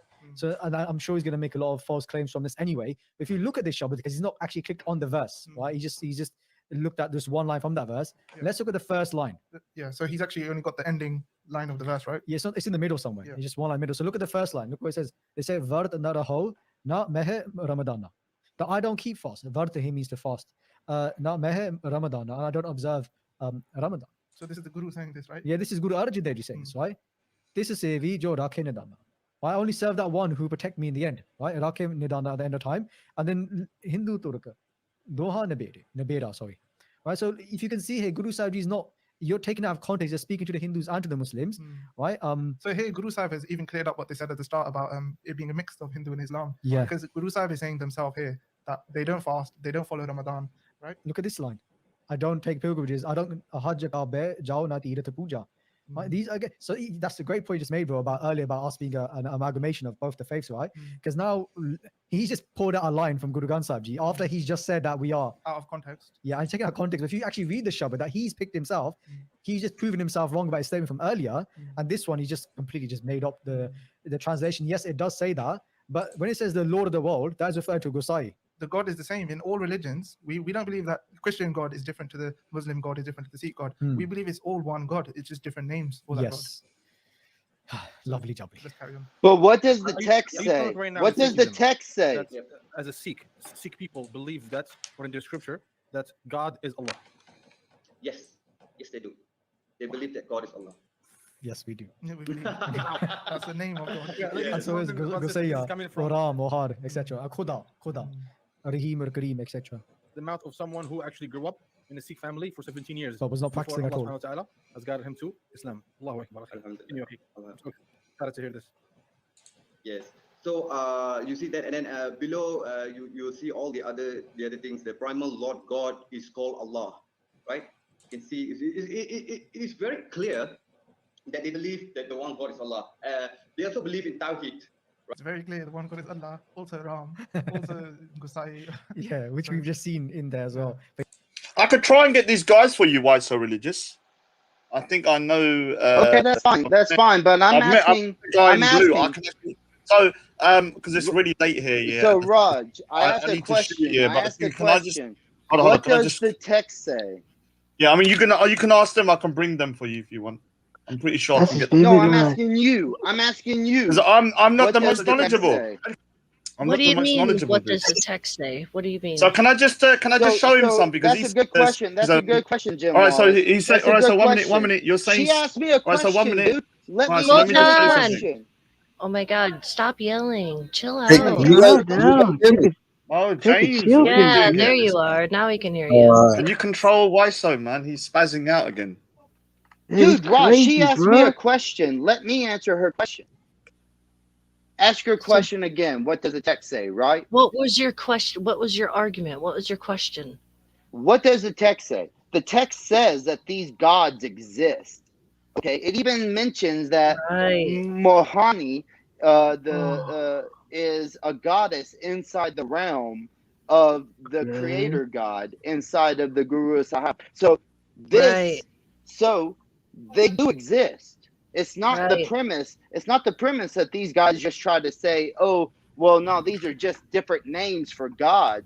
No, and it also says nobody inside the denied text, their existence. but we're They not. just denied that they're the gosh, creator. I know, but the thing is, That's he's the whole thing. Like, I don't understand why you can't get this. Like, what is the problem is he's obsessed with the word monotheism. We're pantheistic. Yeah. We're Did that pantheistic. video? So let me just say, because I need to shoot. Yeah, I need to shoot. Generally, seriously. Yeah. All right. So, let him wrap up. Let him wrap up, please. So he's saying there's no converts outside of the Punjab, and I look, Sikhism is only around it's 500 years old, but it's only 300 when it comes to the finalization of the text here. So 1708 when the final Guru passed away, Sri Guru Gobind Singh Ji. And I do have to say to you, it wasn't the fourth Guru that militarized the Sikhs; it was a sixth Guru. After Guru Arjan Dev Ji, the fifth Guru was executed. Just dude, how long do you fucking take to talk, dude? Oh my God! Have some patience. That's something. So you made a claim. You mute me, but you allow him to ramble because he's I'm gonna say what he said. He's gonna drop off, and then we can talk all the shit we want. It's 4 o'clock in the morning here, so of course he's gonna jump off because he has no answers. All he has is YouTube videos. All right, come and say. And I'm learning as I'm listening as well, though. So I know my limitations. I'm smart enough to know how dumb I am sometimes. So the thing is, 47 years, and you have not. And I was a drunk. 47 years, and he didn't study before that. So fucking what? I've been very clear about my journey. Up until 8 years ago, I was a drunk. Some people are Christians their whole life and never read a fucking page of the Bible. If you're drunk, you can still read your scriptures, my guy. All right, so what about the Christians that go to church every fucking Sunday but have never read a page from their Bible, but they've been Christian their whole fucking life? I would say the same thing to them. What are you talking about, so it happens. Like, not everybody's a fucking So the difference is this here. I'm admitting my fault here. And I'm on my journey and I'm learning. He expects me to be up to a stage where I can literally do debates on my faith. And after 47 years, I expect you to have read your book. Let me finish, man. It's not. There's monks who haven't read our entire scripture. That's what I'm saying. It's not like the Quran. This guy. All right, so general, this guy is so retarded. I'm 47. 46. Raj believes that if he uses YouTube, let me finish my sentence. Let me finish my sentence. Let me finish my sentence. Yeah. What's wrong? That I'm 46. Only up until 8 years ago, so that I started taking my religion seriously. I'm on my own journey. I know my limitations.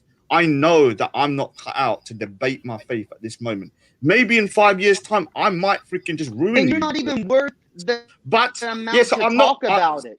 I've never wanted. Then don't show this video. Dude, look at this guy, man. Look at this guy. So look at this guy. You keep on spazzing out. Don't even show your video. Why not? Why not? Why not? Okay, here's the reason. It's all right, so let me just. This guy. He asked me why not. Even he asked me why not. No, the thing we've explained this. It's rhetorical. To you 5,000 times. It's not like now. It's getting to the point where it's like. It's not our fault that you can't comprehend it. Can I say something? From an autistic brother to a fellow autistic brother, you need to calm down. Yeah, you need to start realizing. So now he's dude. I'm not even joking with you. I'm diagnosing you. I've met a lot of people. And I've been diagnosed. You are fully autistic. Yeah, it's not a diss. You are fully autistic. I got a diagnosis from the NHS. I've got the diagnosis from an dyslexic, and he's also said that he's dyslexic.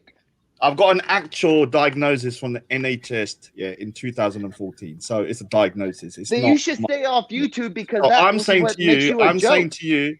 You don't see Rain Man on the fucking internet, bro. Oh my god! Did you see how this guy? Bro, do you know how many different fucking Rain Mans there are on this internet? Are you fucking kidding me? You're the worst out of all of them. Everyone says do you know what your nickname is? Spurge. I'm not even joking. Everyone calls you the Spurge. Why? Because you got Asperger's. And you notice every time I talk about somebody else's different religion, they agree with me. But when I speak about their religion, then they hate me, bro. They call you They why so hate me, bro. spurgy. Yeah, why so spurgy? So can I just finish my sentence here, or my last monologue here? So as you can see from this video, just from the other day, yeah, this is a video of a Texan lady who's a Granthi. She reads the Sri Guru Granth Sahib to the congregation every day, yeah, in the Sikh temple. This is another Sikh convert, and here I am as a Sikh here. This is a baptized Sikh, because you can see we're all on different levels of our journey. Isn't that the racist Sikh? Isn't that the racist Sikh? Well, he's the one that spoke stupidity, said something silly. So yes, and I wouldn't say he's the racist Sikh. The racist Sikh, right? He was just he said was something just dumb, racist, yeah. right? He was just dumb. It was yeah. racist, right? It was racist, Yeah, right? It could be considered. It could be considered to be racist, and I told him it's wrong. So, if you wanted to kind of apologize, so here's okay, her. I was just making sure that there Here's is her, such thing as a racist Sikh, Here's because her you were trying as to a- say that there hold on. wasn't. Here's her as a American Sikh. I mean, you pronounce Reading the Sri Guru Granth Sahib, yeah, at the temple, yeah. Now this is how you could also learn as well, because she reads it and then explains what the meaning is to the congregation, and this is one way of doing it. The other way is through the hymns and stuff.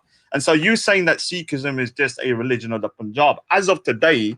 Yeah, the Sikhism. That was Let me hyperbole, finish. my guy. The Do you Sikhism know has the word been hyperbole? a You use the religion of word the paradigm Punjab, a lot. but the same You way use that the Islam, the same way paradigm a lot. Islam Do you know was the a word religion of the hyperbole? Arabian Do you know the word Peninsula, hyperbole? and Christianity was a part of a particular area. It will expand it as more people learn about Sikhism. I know it's going to hurt you, but the thing 20 is, million people in 500 you years, want and you're claiming that it's 30 expanding? million. So what you need to, all right, That's so a let high me, number, all right, so dog. you That's a may be high laughing, number. you may be laughing, but did you know in the 1757 Sikhs had bounties on their head on the Punjab and were living in the forest hiding because they were being eliminated and executed, and there was a genocide. So the fact there are still Sikhs here just shows how strong we are, and we ended up That ruling doesn't those. show how strong you are. It just shows Of course, that you because hide they're well. still here. It shows that you hide well. It You does. hide Of course it better does, than the because other We're we people. all we around the You world, hide better bro. than the other people. we We're yeah all around the world, man. we were You being hide, It's so you genocided. amazing. yeah, and most of it's through immigration, bro. That's why you're across the world. It's not like So people are fucking looking up what? At least Sikhism. it didn't It's split not like by people. crusades and fucking slaughtering people or It's forced not like people are conversions. looking up. It's not like people are looking up Sikhism and going, "Hey, there's a lot of gods here, but only one creator." That sounds like a real fucking religion. We don't. That's fucking Yeah, bullshit. Actually, I don't think it is. that's a. Oh, yeah, you can make shit There's argument no for problem anything. with that let me just because you're annoy not. him. Let me just annoy him a bit more. Yeah, let me just go to Oh, my. DeviantArt. I love DeviantArt. So this is my website. Let me just show you. Hey, can I just Yeah, go through Paisan, let me man. How just you let me doing? just show you some of my artwork. Here you go. Here you go.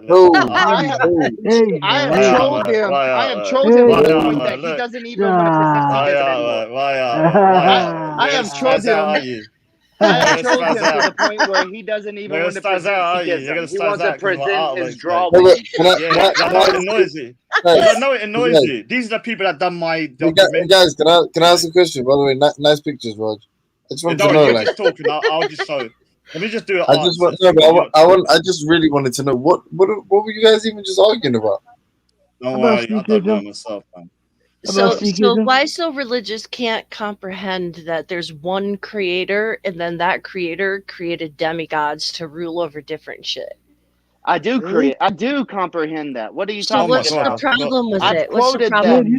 What's the problem? What's the problem? That. Then what's So the problem? If I don't comprehend it, Jen, then how did I quote it? Okay, so what's the issue then? Why is it still a thing then? Why are we arguing about it? Now the thing is, Raj declared. I know this annoys him. I know this annoys him. Now he doesn't want to speak.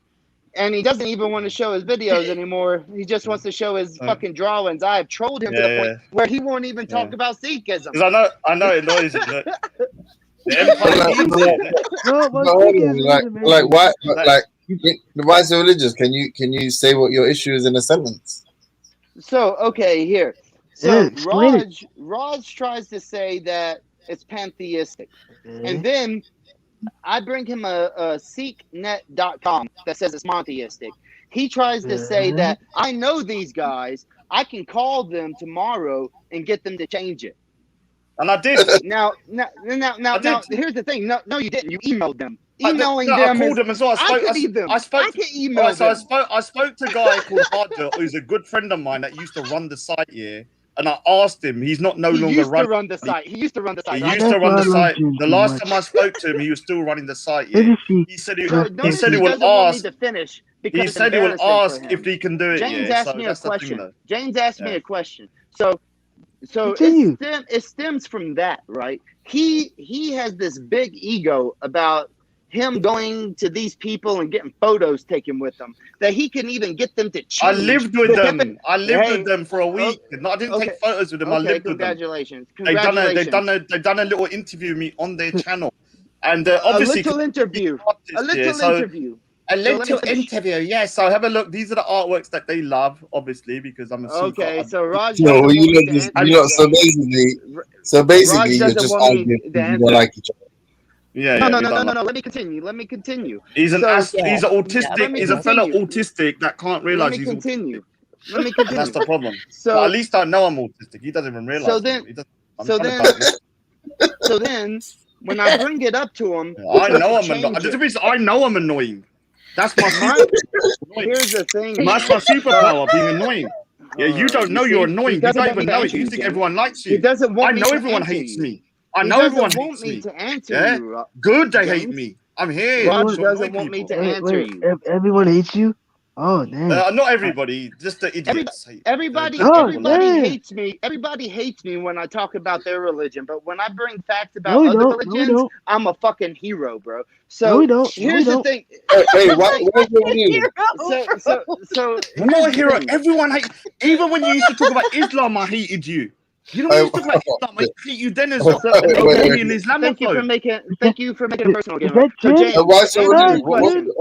James, to answer your question, the point here was that the argument is that Sikhism proselytizes itself as a monotheistic religion, and inside of the actual book, they have deities. They admit that there's multiple deities, and that there's a creator God. Now, when I tackle that, that's the issue. That's the issue that they are trying to fight back against me. Notice these guys don't want me to speak about it. So I've done everything. Robocop as well. No, nobody cares about RoboCop. The point here, and just like the other day, the other day, you're already 25, the other day, I brought up no, go back to the further. I brought up a question with 4 Loki as well. Loki's a good series, man. No, you not taking it. Oh my god. I care about the further. So go back to the further. I brought up this is a good one, isn't it? This one. I brought up a question This is ages ago, man. Raj is shook. This is a good one as well. Look. Raj is shook because the other day he said that gurus can't lie, and I showed him a verse. I showed him a verse from his own book that said that the guru admitted to lie. I didn't say that. Triller said that. Triller said that. Triller said that. I can get the recording. I'm not Triller. I know you think all Sikhs. Triller he did say it. That was Triller who said that. But the thing about it was. Hey, look at this, Jamie. Black people, look. Black people. So can I? What do you think? Can I explain that? Can I explain that? So the guru was not a guru from birth, right? So he lived like a normal human. You're not even a Sikh, so why are you telling me this? Because I can explain this to you. Shut the fuck up and let me explain. No, you dog, shut the fuck up, dog. Shut the fuck up. Why Jen so Wallace, religious? Bro, shut the fuck up. This started with you. Yo, listen, shut the fuck up. I have to upload this into my channel. Listen, what the fuck is going on? He was not a guru for his entire life, yeah? So prior to him attaining guruhood, and I don't know how they call it, he lived a human life. So he made human mistakes. So while he's proclaiming his life to his God and the faults that he had and the life experience that he had and the sins that he's done, proclaiming to his God the things that he's done so he can be forgiven, then what is the problem with that? So 15 seconds. Yeah, he doesn't 15 understand. seconds. Jen, 15 you're so seconds. amazing. Jen Oh Wallace, my please, God. 15 seconds. bro. Jen Wallace, please, 15 Like, seconds. shut This the whole fuck- this all Jen Wallace, this all started because you had a problem with me using sources from people that were not Sikhs. This is And finished here you now. are, This is finished and now. here you Yeah, are, that's great. here you are, Cool. This one's finished. here you are trying to explain Here's my Sikhism. one about guns. Was Nah, that wrong? he's And taking you're the not piss. even a Sikh. He's How taking is that the that wrong? not piss. hypocritical? Uh, How is Wait, that not Bro, hypocritical? bro, Because just I fuck can it. grasp it, but you can't. That's why. That's why it's Wait, not So hypocritical. no, Jen, this whole are you I serious? can grasp the this whole concept, but you started because can't. I used this whole started because I used sources that weren't from Sikhs, and now you're not a Right. Sikh trying to tell me what Sikhism oh, look at this one about Sikhism heaven and is. hell. How is that not hypocritical? Look, Whoa. it's like so. This is the How is Because part that about not we have heaven. a hypocritical, lot of Jen? we have a lot of principles that are the same, right? Jen, Like how is So, that Hey, not bro, one of them is hypocritical? one of them is Jen. reincarnation. hey, Yeah. one second, So one second, one so what- second. Hey, yeah, please. One second, Roger. Can you break that down for me? That whole bit that looks fucking intense, yeah, bro. yeah. Drawing is this year. Oh, that looks About I God nasty. in called you heaven, yeah. out, So Jen. let I me finish called this. you So out right the there. No, mother no. here. And No, I you don't told talk. you You called don't me talk out. to Jen like that. You Can I don't just talk say to one Jen. thing? Because you're a Explain this. Buddhist, because you're a Buddhist, you're allowed Hey, to have Jenny, can we Sikhism. But can when we I get bring the a picture on the professor, side, bro? when I bring Can I an just actual explain what this drawing? professor, Because it's about it's not allowed reincarnation. to It's be about used. reincarnation, dude. It's about reincarnation. Why So is this she is putting the cake in the fire, bro? yeah, so imagine this person here is the God, yeah. Would God, when he's punishing his children, rewarding his children, he's giving them apples and milk here. But when they do wrong, would their mother put their kids then in the oven to burn forever? So the devil's in the background, you got all this kind of stuff. So it's a metaphor for a mother. God is supposed to be like a mother who not Is that only the loves. same woman? Is the woman putting the baby in? Okay, that's the same person, right? No. That's the mother. That's one of the kids. She's forced to put the baby in the oven. Yeah. So Oh, this so one's she's got 4 kids. She's got 4 kids. she's got 1, 2, 3, 4, and 5. Oh, Yeah, five, so 5. So yeah. these 3 What's kids the are goat? behaving. And Is there's a lamb devil. the innocence? That's a devil. Yeah, Is it's a the lamb devil in the the background. innocence? No, I'm saying the lamb. You Is know, that I would innocent? really like to No. tackle this with Jen. The Yeah, hold concept on, is hold on. basically just about. Oh, Look. Look, imagine this woman's God. Yeah, it's a metaphor. okay.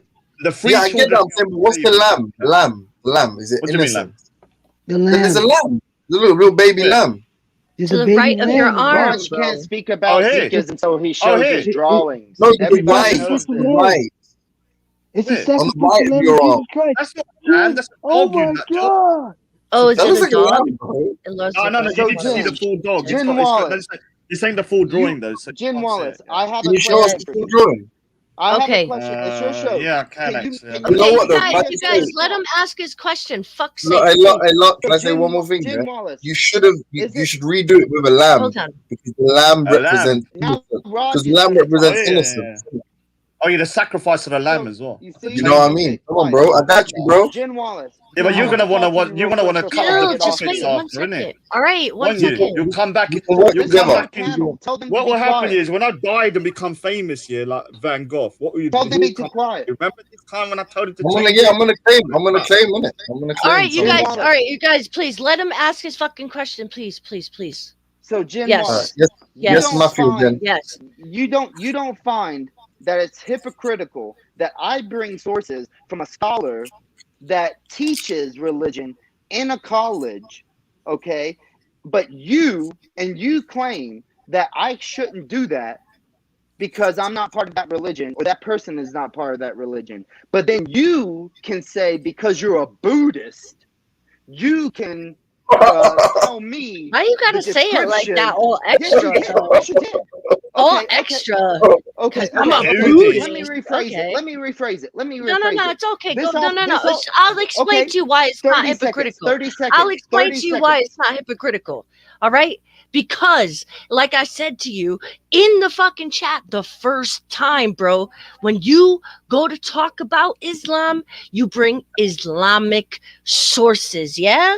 That was my whole fucking You point. You didn't bring Sikh sources just then. You brought your Buddha faith into it. You didn't bring any I Sikh sources brought just then. the dharmic knowledge and acknowledgement of We have a these connection. religions.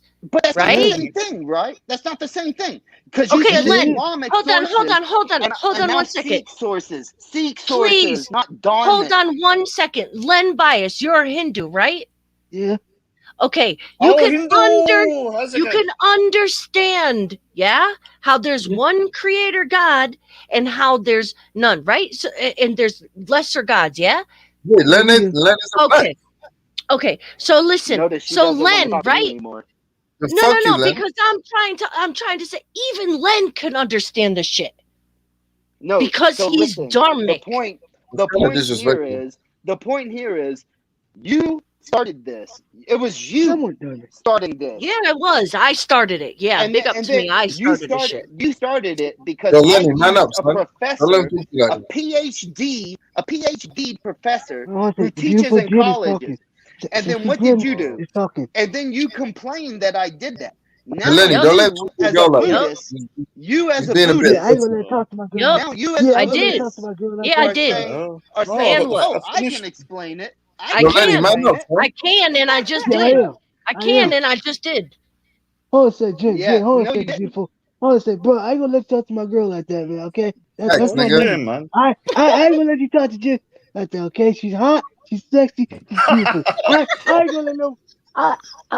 I ain't gonna let nobody talk to her like that. Not in my watch. Thanks, No man. way. Hey, yo, Lenny. So to the Yo, Lenny.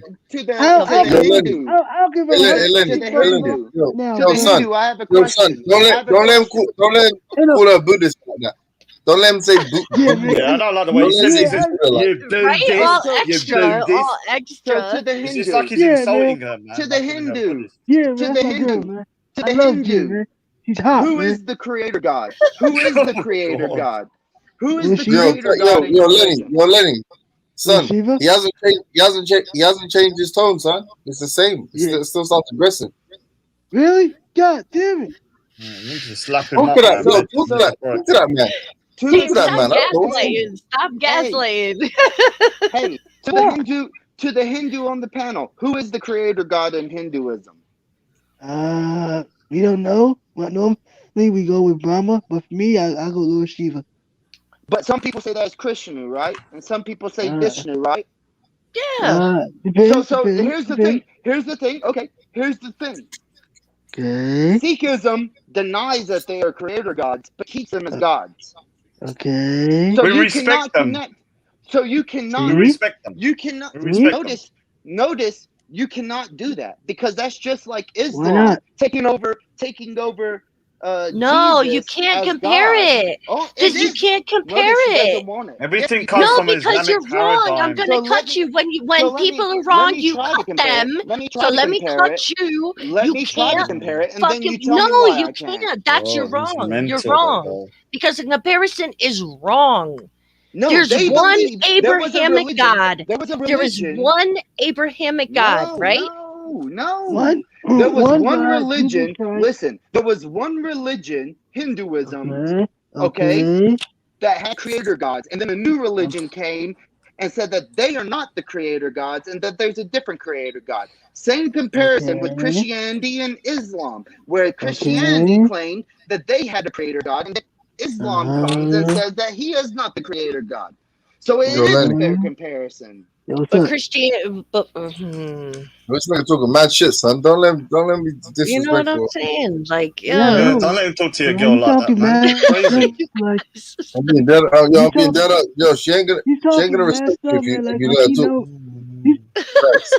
Smack him up like you're in the hood or something, man. Fuck, Like, man. imagine What? him like That's talking to you in what? the hood like that. Like, don't let him do that. Bro, so Raj, you can't I even can't be. answer if Yeah, you man, can't even answer if the I love, Maya I gods love you or too if much, bro. the She's so Zeus is pretty. real, my guy. Yo, Lenny, how's she gonna know that you I love love her if you. you let these niggas talk wild disrespectful to her, bro? Stop, you guys. Well, Stop. I mean, I do donate. Well, I mean, I do donate to it once in a while. I donated 400 once to it.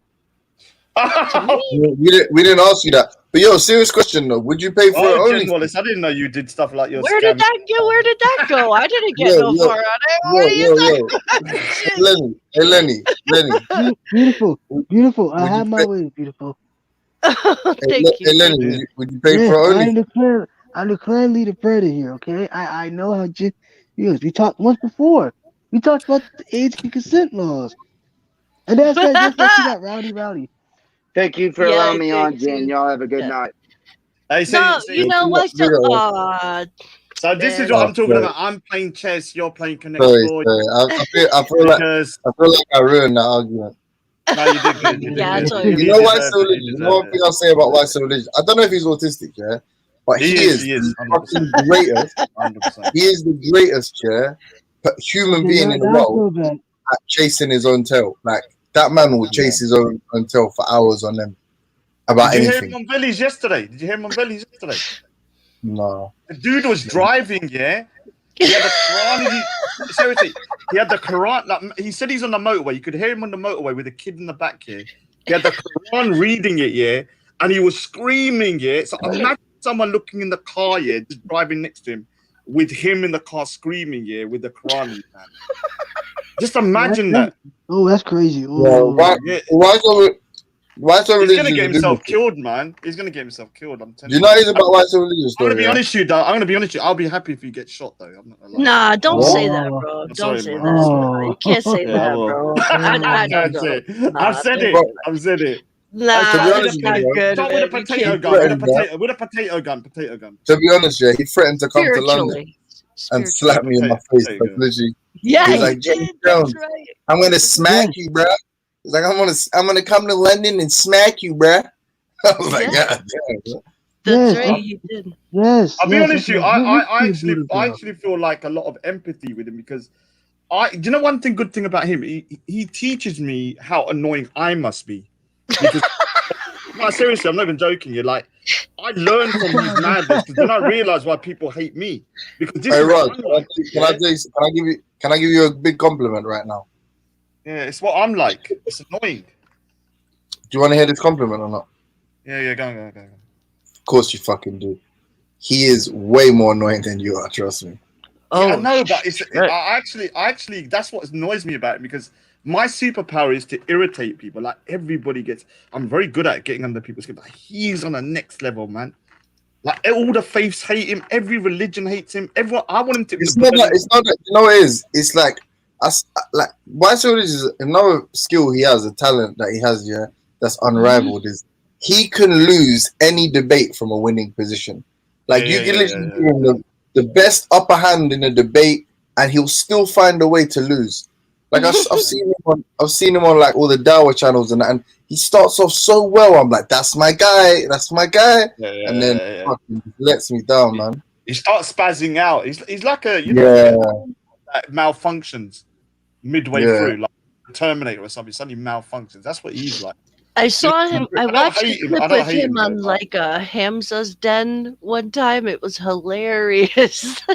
Yeah, he just starts bickering. They kicked him off. They gave him like a countdown, and they just kicked him off. I'm like, oh fuck.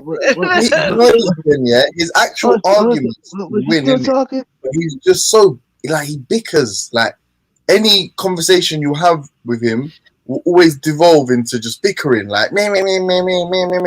And it's like it's the same with every single person he argues with. It always comes down to bickering. Like even though he's got. And the thing is, yeah, like the thing is, like when I say to people I don't know something, yeah, most people go, okay, fair enough, you don't know it. Maybe look into it, or you know, I believe that if you don't know something, just say it. Don't try and wing it. If you don't know, just admit that you're not smart enough, or you just don't know something. This guy just will not accept the answer. Like if you say you don't know. Yeah. No, but do you know what it is? He is a good researcher and shit. Like he's a beast. Like he bothers. Yeah, but do you know what I heard him say the other day? He said, "I'm relaxing. I'm reading hadiths." Like, dude, yeah, man, he don't play games. He doesn't. Yo, this man plays no games. He don't play games. No, he said the other day. I heard him. He was like, "Yeah, I was relaxing the other day. I was reading some hadiths." I was like, "Wow! Like, really? Come on, man! Like, it's madness." I'm not gonna lie though, yeah, like Actually, no, I don't want to be disrespectful. I ain't gonna No, say. be disrespectful. He deserves it, man. It's not disrespect. I just gonna say like I wonder like because like if a man comes home, like if I come home like and my girlfriend like doesn't clean up or something, right? Like I don't know, it's just like it's a role you assume of a woman. I know it's not right, but like so you'd be like, oh well, you've been in all day. You could have fucking at least done this, or you could have done that, right? So imagine like when his wife comes home, he's just like he's got a hadith book open. It must just be like an interesting discussion. Like, what I can does imagine all the hadith books on the table instead of food. He's got like 50 different Qurans and Bibles. Like there's no kids' toy. I don't want to bring him. I'm just saying, he must be mad in that house. He must be mad. I can imagine him washing up. I can imagine him with like the yellow gloves here when you're washing up here, with one hand reading the Quran and the other hand washing. Nah, but you know, he's a good dude. He takes one care of those of like book reading trays that go over the bathtub when you're like giving the kid a bath. No, but you can always hear him. Like he's always got chaos going in the back. You can hear doors, things falling down. That's Yeah, for commitment. real.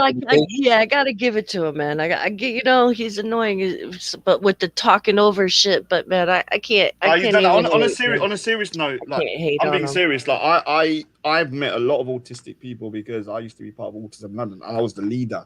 Because obviously I'm the great. Of course you were. And, I was actually on the committee. I was one of the main dudes here because there's a lot of people that were very severely autistic.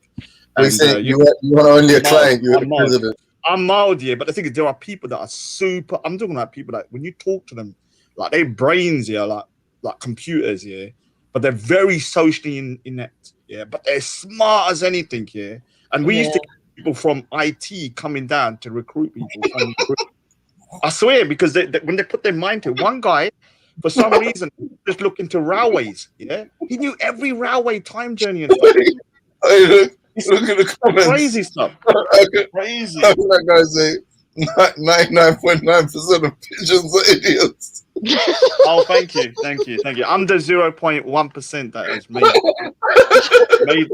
made it through the smart gene. Yeah, but I do seriously believe he needs to get diagnosed. I think he's one of those people that have got an older age here, not realizing how autistic he is. He shows all the traits of autism. Yeah, 100%, man. I wasn't even thinking he meant you, but it's just like actual as animals, they are kind of stupid, isn't it? No, they are stupid, man. That's why I lead them, because they're so dumb. You know what's bad is there's only two animals I've killed while driving before. One was a cat and one was a pigeon. You killed a cat? Yeah, it was fucking You actually killed a cat, though? I mean, he ran into my tire. I felt so bad. I didn't. There's nothing I could have done. Like, he just ran right into my tires. Yeah, 100%. No, that like if you kill a cat, a dog, or a human, you're a murderer. I went back and buried him, though. If it was a dog, I would have been cursed. Oh my god, you went back. Yeah, I pulled over and buried him, man. Yeah. Did you hand yourself in? I mean, nah, but at least I did him justice from getting just smashed by cars over and over again. So you mutilated the body as well? No, I buried him, bro. I buried him. No, but I'm saying if you don't call an ambulance or nothing and you just bury a person, they call that something mutilation. I can't remember what the exact thing is. Like if you can't murder someone and just bury them. She probably stuffed it or something and put it on that. It's also like no, that's so terrible. And the damn pigeon, man. I felt so bad too. Just the feathers. Just no one cares about the pigeon. No one gives a shit about the cat. Poor pigeon, man. Oh, come on, man. It was terrible. Have you seen feathers? Do you know what I need? Do you have any cats, Jen?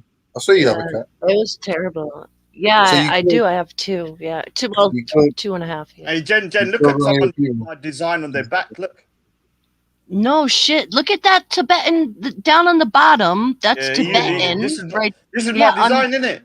That's so sick. But I know underneath it. That's my drawing that I did when I was around 18. I was shocked with that. Man. It's like that's crazy. I wonder what the. That's awesome. Yeah, but underneath that, You see the script underneath the sword handles on the bottom. Yes. That's Tibet. That's Tibetan. Yeah, I so should much get better into, than my handwriting. I should actually get into tattooing and all that kind of stuff. I think. I'm not Yeah, gonna lie, I can't get over the cat murder though. That's kind of. I know, bro. Right. I'm gonna have to pay for that, man. I might come back as a cat because of that. No, I'm joking. I'm not gonna lie. One time I run over a cat, but I was so lucky. I looked and it carried on running. I was like, "Fucking hell!" Like some titanium cat. Do you remember? Do you remember when? Do you remember potato guns? You know what potato guns are? No, you mentioned that earlier. I don't know what that is. Yeah, potato gun is in my day. They used to have these little guns here where you could put potatoes in there and then you'd fire them in it. Yeah, and there Did was you shoot a cat? no. I was with my friend. We was walking down the road, yeah, and we was firing at cars, yeah. They were just little tiny little potato things. Yeah, You little criminal, you in there? No, I wasn't. We was nerds. They were the most nerdiest children, yeah. Like proper 4 eyes and fat and weird, yeah. All of us, yeah. We was like a group of freaks, yeah. We was walking down the road. No. But I was. Do you know why I never used to get bullied? Draw. Yeah, I swear to God, if I couldn't draw, Wait, you were bullied? I said I would have got bullied if I didn't know how to. Because one of my talent was like I'd give people drawings. Yeah, I just draw Spider-Man. How you want it? And so I was always that. But the other kids I hang around with got bullied a bit. Yeah, I used to bully them as well, to be honest with you. I'm not gonna lie. I used to join in a bit, yeah, to get it. Yeah, but the thing is, they were firing the gun, yeah. We was firing it, yeah, and for some reason a lorry driver, I don't know why, he hit the brake, yeah, and we caused a crash, yeah. Yeah. Whole thing, yeah. And like this the thing though, so we was doing that, yeah, and when the police come, yeah, they kind of like looked into our bag and we had a whole load of potatoes. Shut the fuck up! Yeah. And it was like, what is this potato doing there? We heard there was a maybe a pistol or something, yeah. And so yeah, even like crazy stuff like that like can happen, man. Like, hey Lenny. And stuff. Yo, Lenny. Yo. Yeah, is Lenny a Hindu? Yeah, he's a youngin I met on the Michael bring him Jordan on bring him on to the Dharmic thing, yeah. So we on the what? What do you know him from? From Michael Jordan fan page guy. I think I know The him. universe Yeah. guy. I don't know if the universe guy. He was up on G Block the other day, pissing everyone off about eating Michael animals. Jordan fans are the worst fans in the world. Yeah. Yeah, guys, what how do you but Lenny, how do you know how good looking Jen is though? Yeah, I just know because I can tell by his spirit. What a smooth, I bet he's used that line all over the place, man. Like, that's the cold line. That's I have. Online fucking chat up. That's dope. Yeah. If Jen wasn't so smart and not so gullible, she probably would have fell for it. Like a lot of. I'm not gonna lie to you. Like I'm not gonna lie to you. Avatars, like how do you marry an online avatar? Am I right? Yeah, I heard that back on the thingy, man. Yeah, you was proper troll. Hold on, wait.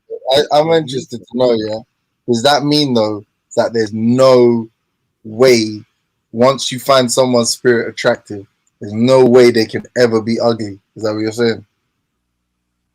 No. That's it. Doesn't matter what they look like. You just love them. But he sees the spirit, not the person. Have you seen Shallow Hal? Yeah, when the woman's really fat, but he sees skin. He's the spirit. Who was the woman in it again? What was the actress who played it? I remember. Gwyneth Paltrow. Yeah. So he sees that. Yeah, I fucking hate Gwyneth Paltrow. Why? No, you know, when I was a child, I got forced to watch that movie, Sliding Doors. I just thought it was a boring movie. Good film, Sliding. That's a good film, man. I never saw Yeah, fuck that, man. Oh, yeah, I need to shoot, but can I use a bit of the footage with the white show religious? No, Raj, no. The secret on there, man. Yeah, man, you That's can, quite whatever. funny, Go man. for it. Oh, to this Hindu guy, bring him back, man, because it's good to talk about Hinduism as well. Yo, Lenny's not Yeah, Hindu. for But he's sure. I not, don't know. bro. No, he is. I don't know how much he knows though. We haven't really got into No, it. it's not about how much. I'm not the most learned person myself in terms of that. Yeah. But obviously, why so religious expects me to be some. You know what the problem is? When they see someone with a turban, they automatically think that I'm going to be the most religious person. But Oh, Lenny, man, where'd you go, bro? It's gone. The spirit thing. You know what my plan was gonna be? As soon as you left, Raj, I was gonna be like, "Yo, Lenny, shoot your shot," and I was just gonna bounce. Wow. At least I told you now, so at least I'm not like. You know what he should have said to you is like he should have said that our spirits will meet in the after. You know, when we reincarnated as like two slugs. Yeah, you know, you could. Sure, you know what be hot. Nah, you know what be big up cold. to Lenny though. He's a good kid, man. He's a good kid. You know what I mean? Fucking sick, yeah. If you're like one of you dharmic types, right? And like you, like you know, be a cold bars. If you're like, yeah, like hopefully you get reincarnated as somebody attractive.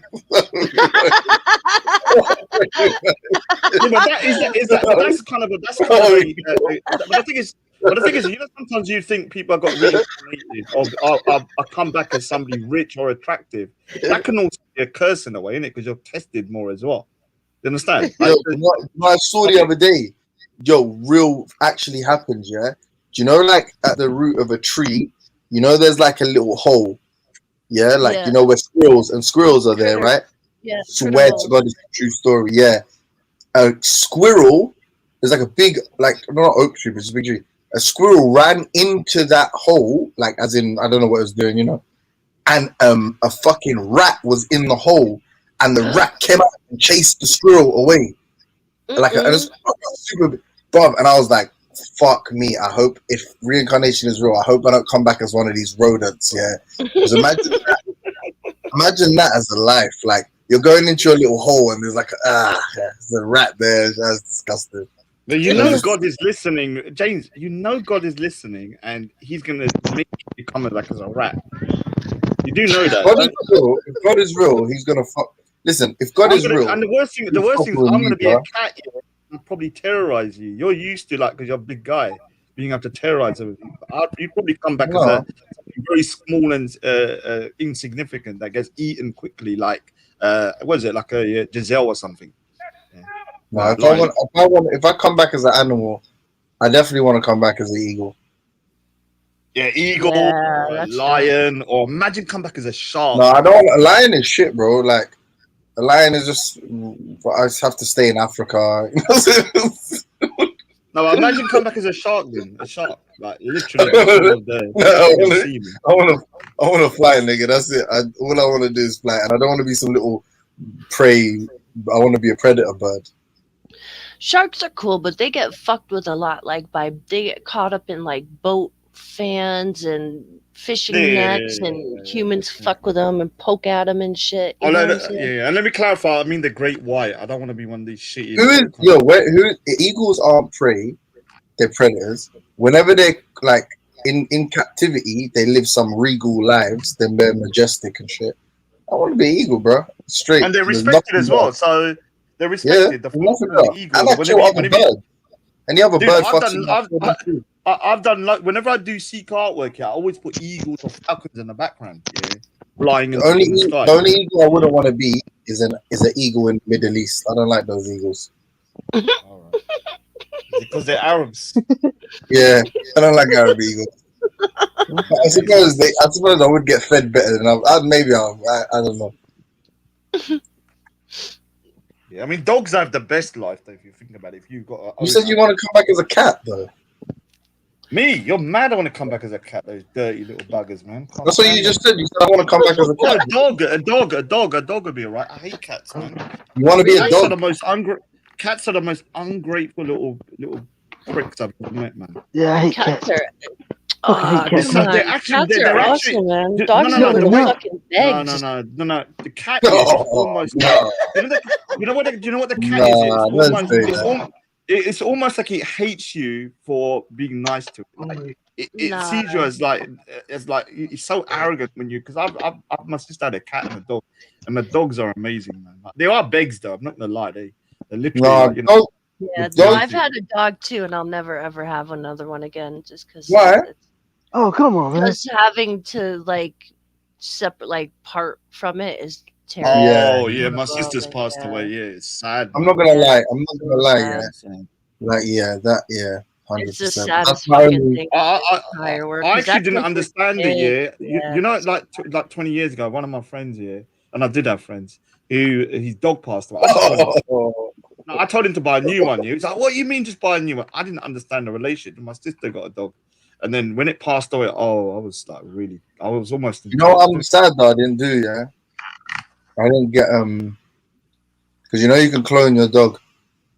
I guess you need to take some from genetic material, some material. I guess I don't know, like how you refer to it, but have you not seen Pet Cemetery, dude? Like it'll come out. Yes. No, of course not. Do you know what you need to watch? The ever in the world ever. No, but once you clone it, it would just come out freaky. You'll probably have like some. Do you know what I asked? I went to find a breeder the other. Well, I didn't go anywhere. I just tried to find him online. I tried to find a breeder who I bought my dog from, because I just hoped that maybe, yeah, man. I don't know if I want to. I think if I have kids, I think I'll buy a dog for my kid. And then, yeah, I mean, if you got a kid that's by itself, like, then I think it's nice to have like a pet or something, because when they're by themselves, I grew up with it. I wish I grew up with dogs. With I grew up with pets, but not a dog. But I got a dog. I guess at a good time in my life. I just feel a bit bad. I feel like I was a bit selfish, bro. You know what I mean? Like I didn't. Like I used to treat walking. Like, you know, it's sad. Like when you're like your dog's a puppy and that, or anything. I used to treat it like walking him was a chore. Like, fucking hell, man, go fucking, or like taking him with me places because you're such a little shit on that. But then it's like when they're old and they can't walk, sometimes you just makes you feel proper sad. Like, oh fuck, man. Yeah, I never walked them, thank God. This is the thing. I don't mind having kids if I didn't have to look after them. I like the good parts about it when they're like fun. All the chore bits I don't do. I try not to feed them or walk them as much as possible. Having a child. No, I'm talking about dogs. Would you like to have a dog?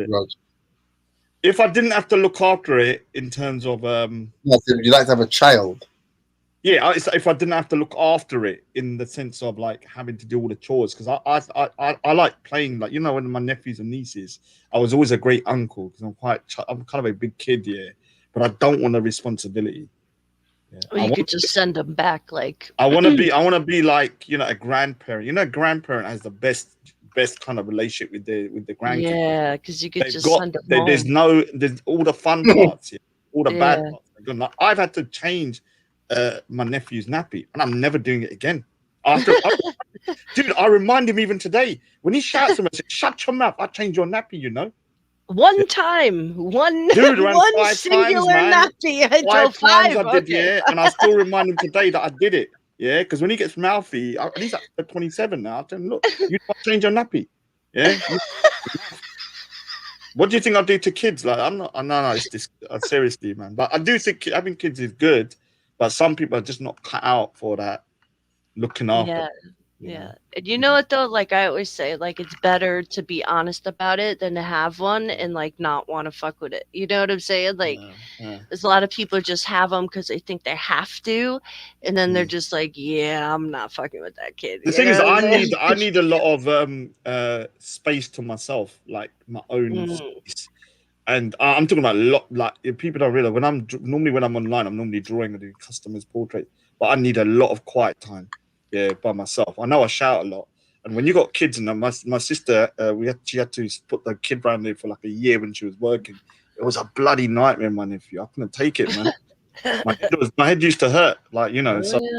If I could have all the good parts without the negatives, yeah, I wouldn't mind being a dad, but I can't. I think I don't know this personally. Again, I think the bad parts are I think there is no such thing as a negative when it's all said and done. It's like what I was talking about with I know it's incomparable, but like with a pet, it's like those times where you're like, oh, I can't be bothered. There will be a period where you wish you could have those moments back in it, where you appreciate those moments. And the other And I thing think when is, it's your, I think it's when it's your own the flesh and blood. yeah, I was just literally gonna say that. Like when I've it's had your conversations own with people. kid, you're I've like, said, I've said the it's same so thing, different. and they said, look, dude, man, you don't understand. Like once you know that's part of you and that's your DNA and blood, you will go into the earth to do X, Y, Z. So you know, like when it's your nephew and niece, it's not the same thing, yeah. Even if you feel like they're your blood. So yeah, I think anybody, once you're like, you know, once that connection's there, yeah, I think most people will change their mind. But yeah, it's so true. Like, cause you know, I used to watch like my little cousins or whatever, and if they would like throw up or something, and it's you're like gagging trying to like clean up. It's like when you got your own babies and they're freaking puking all over you, you're like, ugh, I'm gonna go change the shirt, come on, you know. But it's like whatever, the diaper leaks, you got shit all over the place, and you're like, ah man, like whatever. Yeah, no, I saw my friend you know. I saw one of my mates on a train after like 10 years. And I felt sorry for him. He looked like he'd freaking been run over. I was like, dude, what? He said, oh, I'm looking after the kids and all this kind of stuff. I got to go to work every day. I said, dude, man, like, you know, like, sorry, man, like, you see that. He said, no. But for him, he didn't see it as a chore because he's feeding his kids, isn't it? Like for him, he's doing what he has to do. I just want to real quick, but I'm gonna go in a second as well. But I need to go as well. Yeah, you know me, I'm all about positivity. Yeah, so how come? So you lot had beef and all that. What happened with that? Oh, all right. So what happened is that it was like how can we say it? It's like the dharmic kind of like faith, you know, was so strong that it kind of like, you know, resolved all issues. Oh, I mean, you was chasing my girl Jenny around and all that. All right, so let me explain what happened here. Because look, right, let me explain. The thing is that when I think someone's a good person and they're not listening to me, I sometimes overreact. Like if I don't like you, I don't like you. I think you're a bad person. I don't care. I'll be like, all right, let them do what they want to do. What was happening with Jen Wallace is that she was with people that I knew were terrible, like Halima, all of these people on these panels, like Sir Faz. I was like, dude, do you know what type of people these got? They hate Buddhists and all that. They're just nice to you because of whatever. Obviously, I went overboard with my kind of, let's say, why so religious kind of like tactic of swimming and just going mental and spazzing out. And so I kind of like, you know, with my own problem, like, you know, sometimes I was like, all right, over egging it. Yeah. And she probably thought, oh, he's crazy for doing this. Yeah. And looking back, I'm like, yeah, maybe I went too far. But the thing was that I was like, all right, this person's a hypocrite because she's a good person, but she's hearing things. I'll give an example, was a Shia thing. Remember the Shia, they were singing Shia Kafir. And I translated the song they were singing and it was calling for the death of Shias. And I was like, how can you sit on a panel where they're calling for the death of the sects within their own religion, but say Islamophobia, that I'm Islamophobic, but they're calling for the death of Shias? And so obviously, you know, certain things kind of started pissing me off. And then obviously that infamous phone call, we won't go into it, with Queen J, Raspect's thingy, and she was instigating all this stuff about, you know, claiming for me to be a sexual predator. And look, Jen, you're a sexual predator. No, it was offered up as a. Have you not heard the phone call? So there's a phone call that it was basically Queen J, Sheikh One, Jen Wallace, Asif. So Asif one day was saying he's going to go Speaker's Corner, chuck him. It was a private phone call. Someone recorded it. Saying he's going to chuck pictures of my mother and Speaker's Corner to get at me. And this Queen J was saying, say that Raj is a sexual predator. And Jen Wallace never said that she agreed with it. I just felt never defended you. Felt like you should have said that's wrong. I just felt at the time, I was like, I just felt at the time that okay, maybe she should condemn it more.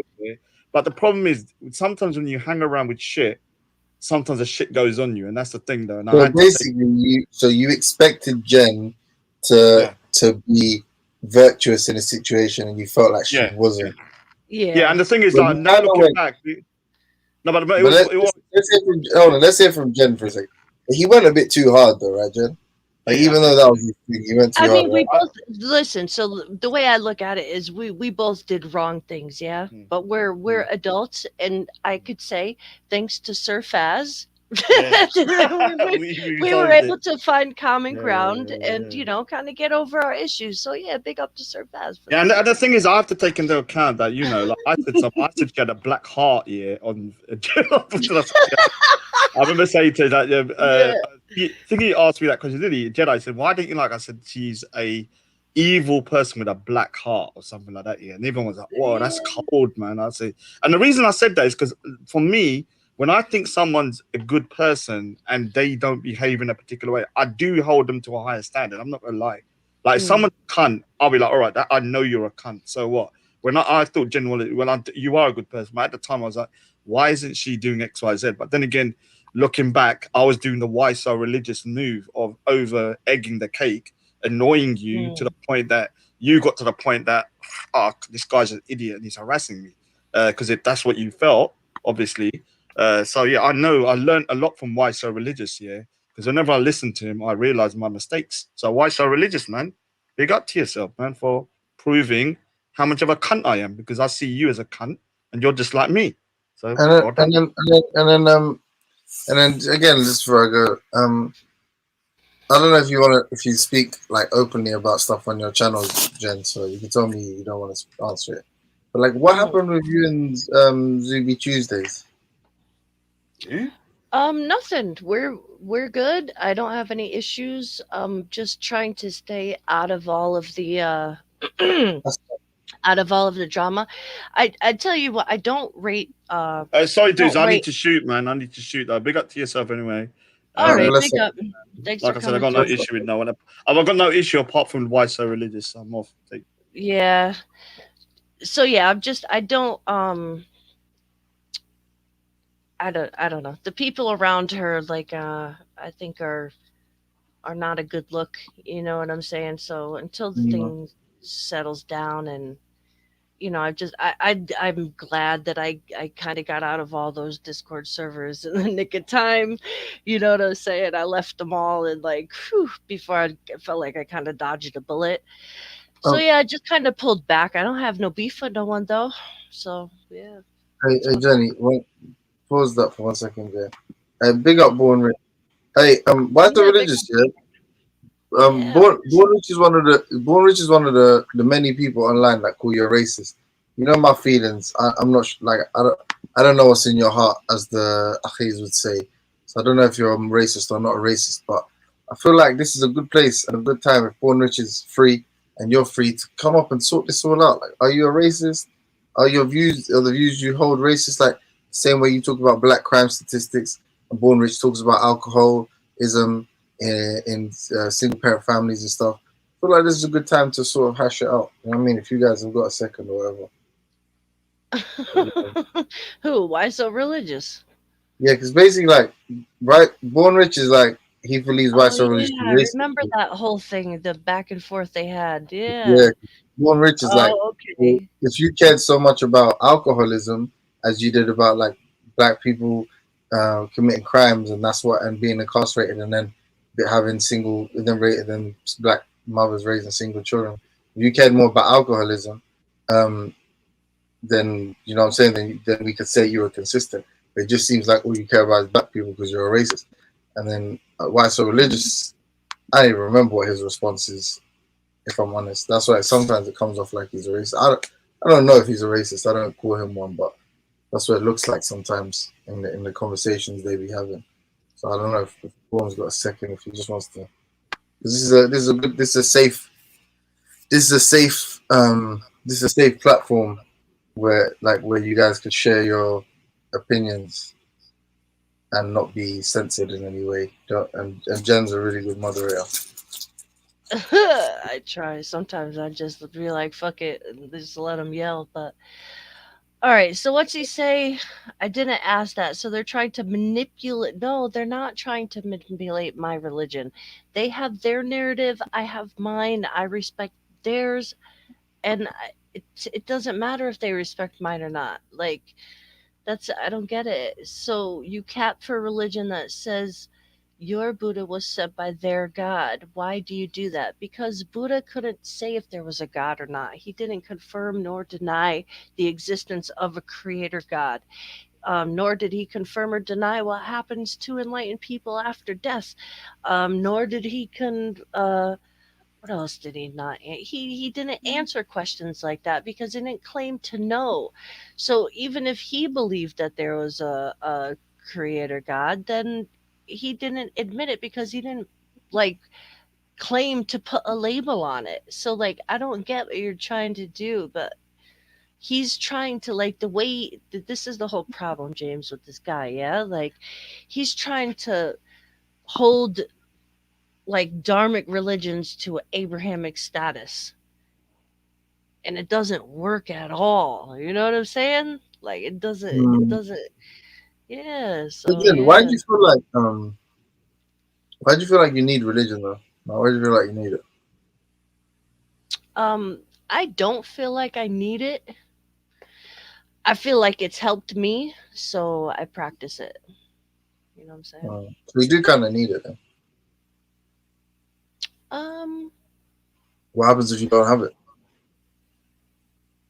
I don't know. I'd probably be like full of anxiety like I was. I'd probably be, not as calm as I am. Like I don't know. It's changed my life, James. Like meditation legit has changed my life.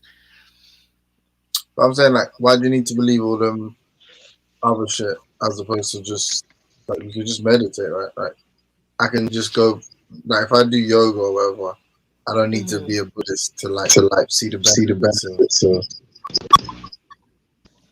No, of course not. Why so? Mute your YouTube up.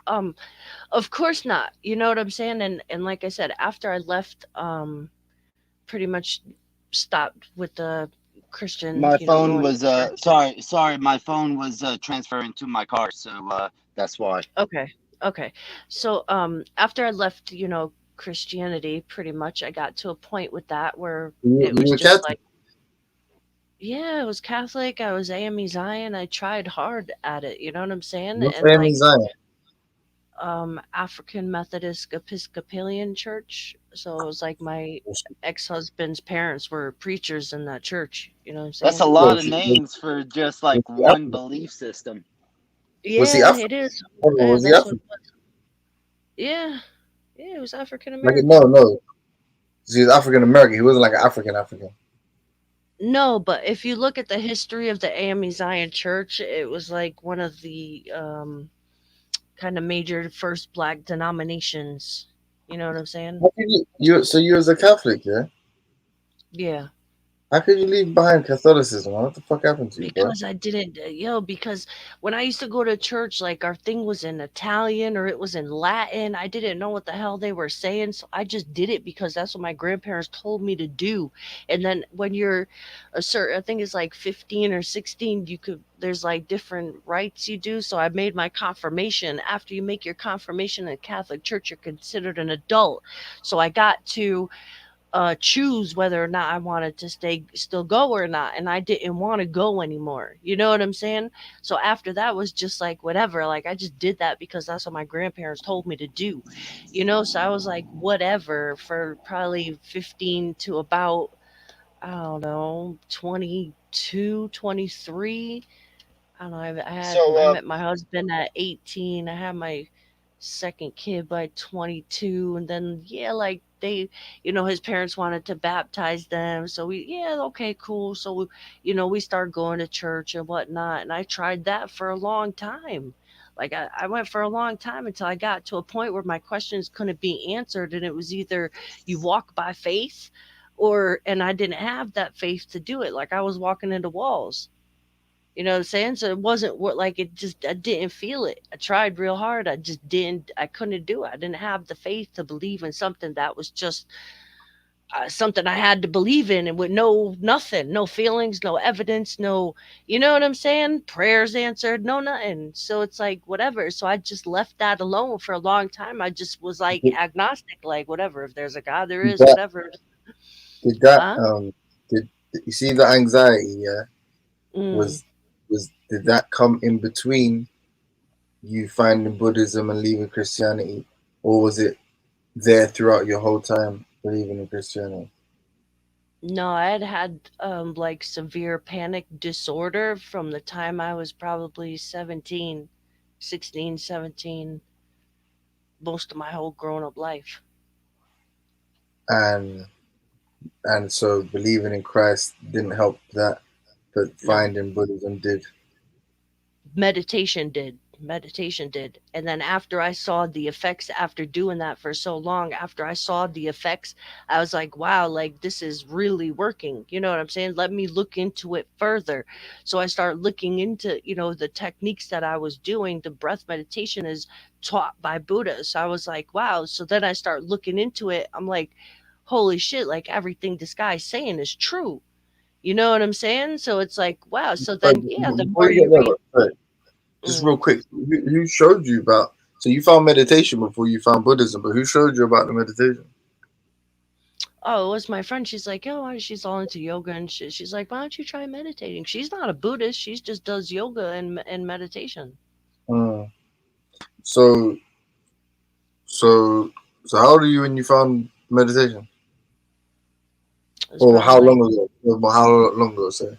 I mean, that is kind of a funny way of phrasing it, right? Like, how old 3 are you years when ago. you found meditation? Probably like 3. I mean, I'm probably like 3 years in I'm not now. trying 3 to years. say anything. I'm not trying to say anything. It just sounds funny, right? Like you found the ability to meditate. Yeah, that's all good. But yeah, about 3 years. When did 3 years. So you've only been doing it for 2 years? About 3 years. Oh, Yeah. 3 years. Okay, cool. Yeah. So okay, cool. So how long have you been a Buddhist then? I was meditating for probably like 5-6 months before I really started getting into it. So it's still pretty new to me. You know what I'm saying? I'm When did you still get the learning. I tats? still got a lot to know, huh? So when did you get all the tats? Oh, I So got I have a one question. I have a last year question, Jen, though. for my birthday. I got one for Christmas. Yeah. Okay, never mind. Oh, you know what? I want to go. Anyway, big up Jen. Big up Jen. Big up Weston. You actually asked me on here to talk. No, I know, but I asked you to come on with Born Rich so you guys could thrash it out. Notice I showed up, Guys, bro. in all seriousness, all jokes aside, Jen thought your line of questioning was stupid, so you should redeem yourself now. Get her for all that disrespectful shit she was saying about you. Big up, guys. Have a good night. Wow, James. You see how he does. Shit stir. Yeah, but he also doesn't know the whole conversation. He just takes it from me having to speak over you and Raj at the same time. Yeah, that's fine. I really don't like that speaking. Like, I don't mind questions and whatnot, but I really don't like speaking, you know what I'm saying, over each other and doing all that yelling and wild shit. So, you don't find it like kind of, I mean, I did just pop on here again just because James was like, hey, Born Rich and y'all come on here or whatever, y'all talk about this or that. Yeah. And then that's of course he has to spew something about, find your line of questioning retarded when he doesn't even know the actual argument started. Yeah, he's just shit stirring. He's just shit stirring. That's It's all fine. good. That's fine. But you don't think that it's kind of ridiculous that people believe in something that they haven't even read it? No. You don't think that's ridiculous? So it's like a sales pitch, right? You could just have a sales pitch on religion, essentially, in your eyes. I feel like people can be born into things and it's a part of their culture, so they do what they're told. We're talking about religion, right? We're talking about faith-based belief that you think is absolute, right? So if like that was the whole thing with Raj, is that he's attacking me. He even tried to use the argument of, well, wait till the end of the book and then you'll see. He hasn't even read the whole book, but yet he believes it firmly enough to try to go on panels and talk about how it's correct. You know what I'm saying? Because and that's you see what this from multiple religions. You see this from multiple religions. But the point is like you don't see any issue of calling people out about that. No, because growing up as a Catholic, right? Even though I didn't understand a word they were saying in most of my freaking church services, even though I've slept, you were a child. I was. You know what I'm saying? Like I I was a would have child. I grew up in the same. Actually, when I was hearing your Catholic upbringing, same thing with me. I went to a church. My mother's side was Catholic, so Catholic. They went in there. They spoke Latin. Okay, and my dad's side, when I would go and stay with my dad's family, his side was divorced. So his mom was non-denominational, which is fucking crazy as fuck. And then his dad's side was Southern Baptist. So I grew up with like a amalgamation of Christianity, and I can understand that. But what I'm saying is, like, growing up, if you say that you believe in something, you don't think that there's any responsibility of actually learning about what it teaches. Okay, so like I understand your argument, and technically, of course, you should learn about something you say you believe in, right? Of course you should. But if somebody is grown up, like I was given the option to stop going to church, right? But if you would have asked me, I would have said, yeah, God is real. Yeah, Jesus is real. Yeah, he died for our sins. Yeah, he did. If you would have asked me that while I was a Christian, I would have said the same thing in my adult life when I was going to AME Zion Church. I would have told you the same thing. Till this day, I I don't know. I haven't think read the whole. Till this Okay. day, I haven't read the whole Bible. Hello, But no, hello. that's fine. That's fine. That's not Speak your up, faith Mr. Taylor. anymore. I'm not. Hello, Mr. Palo. I'm about to get off here. I'm back home. I just came on here for that reason. But what I think is interesting, right? Very interesting. And if you look at this objectively, you'll know this is true. Most of the people that I talk to about religion or their religion have not read their whole religion, but they are so confident that they will try to discredit me, or they will try to speak about me or other things instead of attacking the actual thing. And that's what I brought up to Raj earlier. I said, you're 46 years old. You've had your whole life. It's not like you're a convert. I could understand about him not reading the whole Guru Sahib because he just converted however long ago, because it's 6,000 fucking pages. That's a long book. It is. But 46 years? And all he does is, and here's the thing though, I want this really stated. He never brings any of his own arguments. He brings YouTube videos of other people. And then, because and let me finish. Let me finish, man. Let me finish my sentence. Go on, bro. Go on. But I'm about to get off here. But what I'm getting at is, it seems very strange that religious people don't have to read their text to like cause any validification of their text. But then when you bring it to them, when you bring their text to them, they will interpret it. They'll say, like you were on on your channel the other day, they said, we're not scholars, we shouldn't talk about this, blah blah blah. But they're more than willing to talk about how their religion is true. Right. Okay. Can I attempt to explain, and then I'll let Mr. Palo go through. So the way I would answer your question is because religion, I'm going to speak from my own thing, right? Buddhism is more than a text. It's more than that, right? It's more than that. It's a way of life. It's a belief. It's a way of living. It's a code of conduct. It's a spiritual thing. I don't know how to explain the thing, right? But it can exist without a text.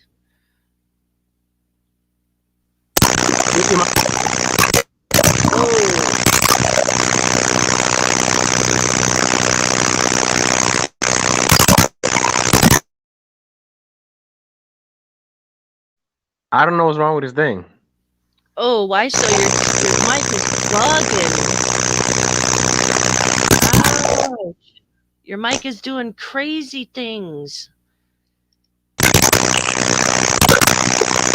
Whoa. Yeah, he had to put his mic off. I don't know what's wrong with his mic.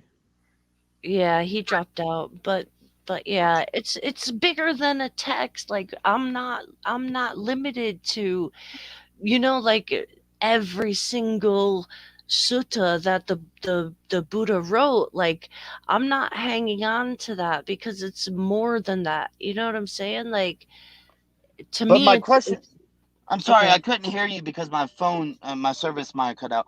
My Yeah. question is, why are you caping for them when they are claiming that your religion is like subject to their religion, right? That's Like your fine. Buddha came in the BCs, and then a guy comes in the 1500s and says, well, no, the Buddha was sent from our God, and here you are caping for them. That's fine, because if they believe that their God is the creator of the entire universe, of course he would have created Buddha. There's a But the point is, Shabir why are you Ali, there's a I'm Shabir asking you. Ali Islamic guy. If you go watch his video, he will say that Buddha, Allah, he may have been a prophet, because in the Quran somewhere says something that he's going to send prophets to every language But I'm and asking you, why are you everybody. caping for that? Why are you why are you not, like, You mind earlier interject, you man? said Religious? earlier you said that it's a dharmic faith, and that you're trying to like hold them together because they're dharmic, but they are putting your religion second. They do not care about your religion, bro. That's okay. So to say they don't care about it, I don't believe that. They don't have to care about it, right? We have principles. Even with Hindus, I can respect Hindus' belief. I can respect Hindus' God. I can respect the Hindu belief that they think Buddha is a reincarnation of Vishnu. Do I believe that? No, I don't believe that. But I understand that the religions of India historically are very intertwined. You know what I'm saying? Are very intertwined. And I can even respect if a Christian said that their God created Buddha. That of course he did, because they believe he's created all of us. I just don't happen to hold that creator God belief. You mind if I interject now? Can I interject? Yeah, sure. Go through, bro. Okay. I was just answering the question before all this was how do people become religious even though they don't read the language? But you understand, in history, I'm about 90% of all people in the world follow the religion that they didn't read the text because, but frankly, most people were illiterate. So how the whole time people were illiterate, they were still part of these religions. The whole time people were illiterate, it's still part of religion. So religions are living traditions that people have. It's not just more than text, because most times people were illiterate anyway. Before modern time, how many people were literate? Like, very matter of fact, before modern times, even kings were illiterate. Only like special classes of priests or scribes were the only ones writing. Everybody else was just listening to what the scribes wrote because they themselves didn't have it. But they had stories, they had traditions, they had Do you life. really think that refutes my argument? No, it's not about refuting your argument. Not. You're saying you're giving a situation of how these people have not read these texts up to now. And in reality, in history, nobody has read a text except for very few people up till now. That's how people have lived forever. So religion has operated that way since time immemorial. So what's going on, you're noticing, is not something new. It's something old. Mm-hmm. It's the rule. But the thing is, you would think that the standard would change with the standard changing, right? Like, if people are illiterate, you can't really blame them. But now that across the world, we are providing free schooling in nations of these religions, that they would read their fucking book, bro. Now, Jim Wallace, once again, thank you for having me on, Mr. Pilo. I would like to speak to you again. I really did like the last time I was on the panel. You brought forth a few things that I liked, and I wasn't trying to interrupt, but I just think that argument that you just made, historically, it does make sense. You know, people were illiterate, so they just believed. They went to church one time a week, and they were told what their religion said. Or they went to mosque one time a week, or they went to temple one time a week, and they were told what their religion said, and they believed it because they were never had the ability to learn to read. But now, in this day and age where you can actually read your text, if you were not putting forth the ability or the time to actually read your text, you're a layman. You That- really No, think but most people have been laymen the whole time. I Right, mean, but- most people have been laymen the whole time. So what I'm trying to say is laymanism is laymanism is the most common expression of religion is being a layman. Most people are lay followers. Like most people are lay followers. So there's Buddhist texts that aren't even translated Once into again, English thank you for yet. having me, Jen. You be safe. I know we disagree at times, and we argue, but you know I still try to respect people who allow me on their panels. You have a good. Yeah, no doubt, bro. No doubt. But yeah, man, like there's texts that aren't even translated into English yet. Like there's monks who haven't even read all of there's thousands of suttas. There's thousands of them. Like thousands of them. In the Pali Canon alone, there's thousands of them. You know what I'm saying? And the Mr. Pilly made a great point. Like back in the day when he was giving his teachings, people were reciting them. There was no formal text. And he had thousands of followers. You know what I'm saying?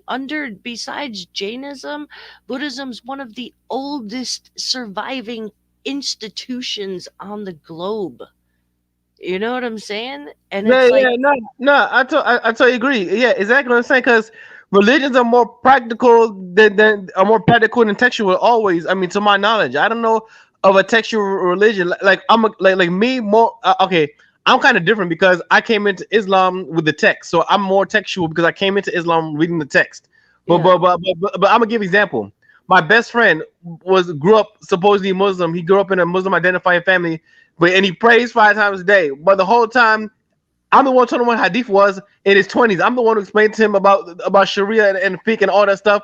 I explained it to him in his 20s. He didn't know the whole time what a hadith was, even though he had been hearing hadith his whole life. He didn't even know. He don't know the structure of the religious scholarship. Most people don't.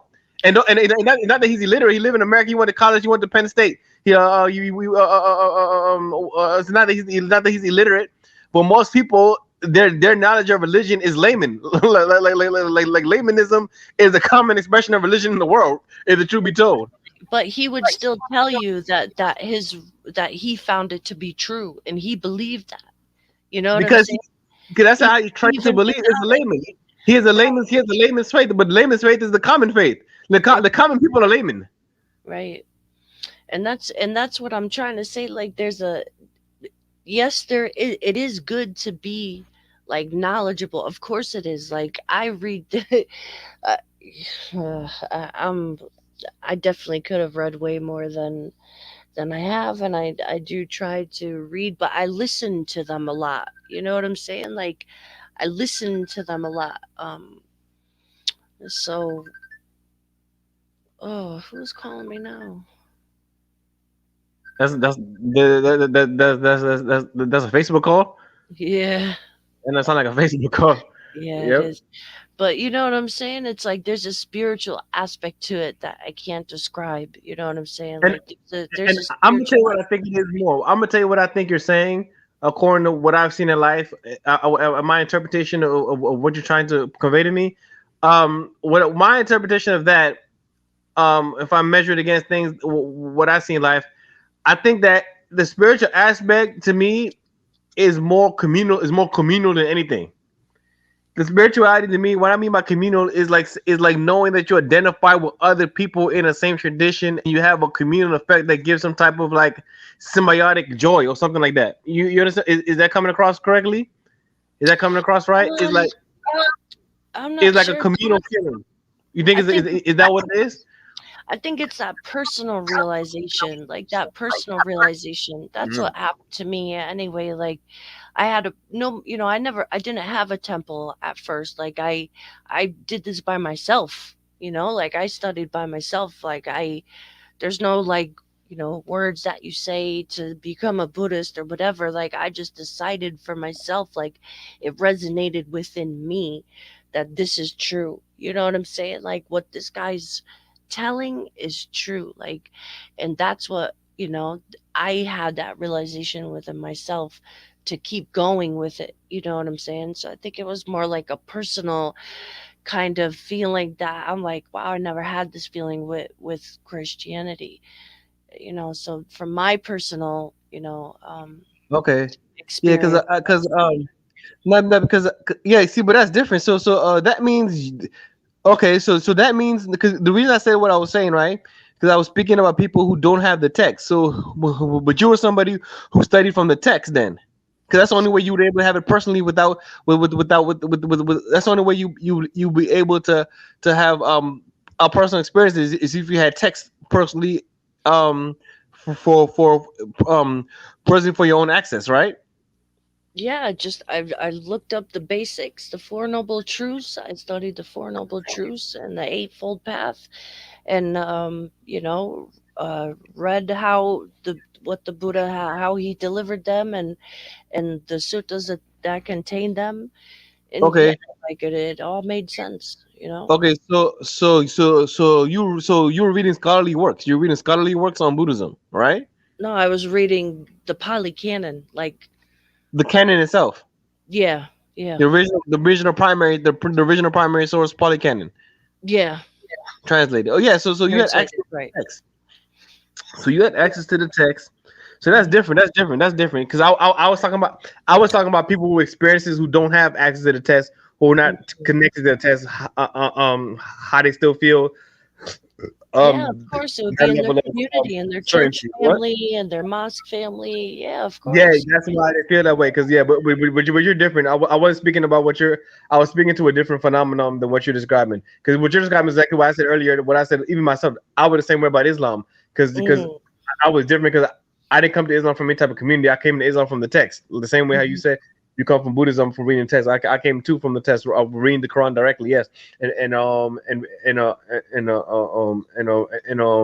reading classical Islamic scholarship. So I mean, there's many ways to go about religion, but yeah, but so that's why. But I was saying what I was saying about the community thing to explain to help give some light, explain the phenomenon of being a layman.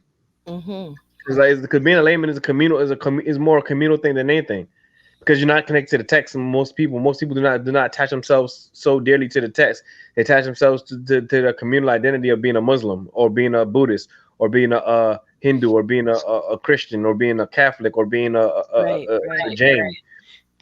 Mm, It yeah. becomes like identity. It's like an identity religion. Mhm. So people That's feel so what. comfortable about it because they feel comfortable. What? Mhm.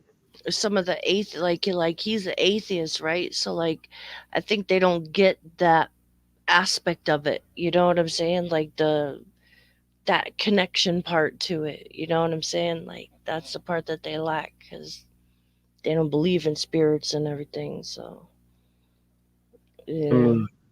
Okay, so what does Buddhism believe about? Does Buddhism have an ultimate God, or like does it have a God?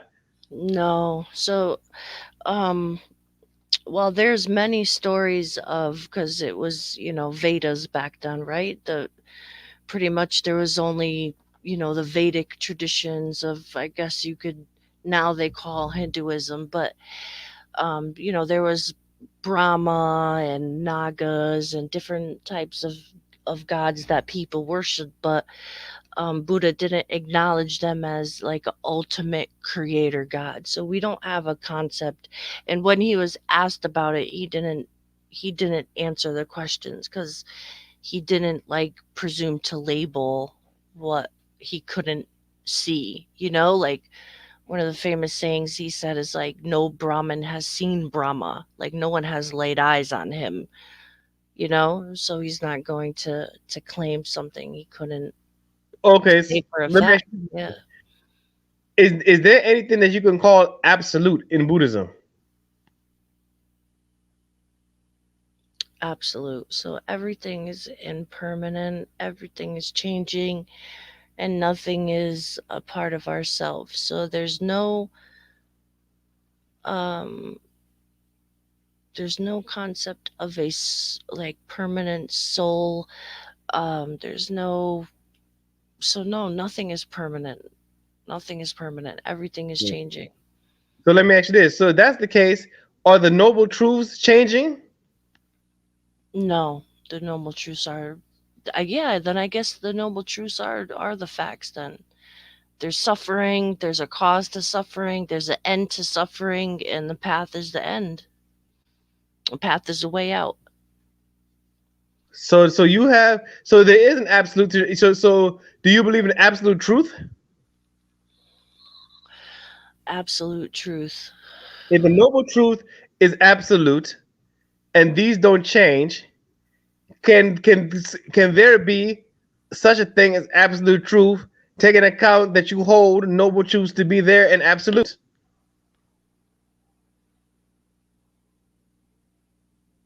I don't know. I don't know how to answer that. I mean, the you know, the noble truths are the noble truths, but like an absolute truth, I don't know. Because if you have noble truths that don't change, wouldn't those and they're supposed to not change, be permanent, always be the path, and this path is supposedly the path to correction, salvation, or however the terminology is in Buddhism, nirvana, moksha, whatever.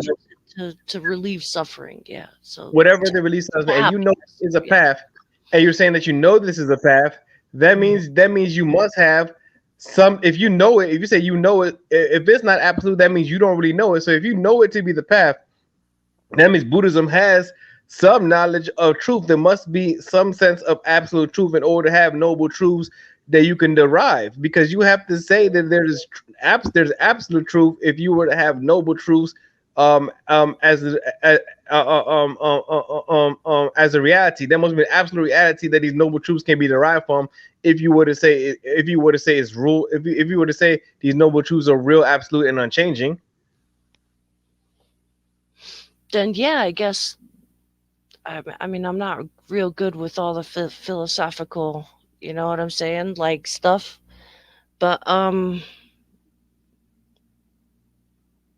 yeah, I guess then yeah, the truths are absolute. The truths are suffering is absolute, like, but suffering changes. So I don't know. Like, suffering I can don't know end. So how to answer that. absolute is suffering absolute if it ends? No. So what's the only thing that stays? Oh, what's the only thing that's always there? A release. There's always a release.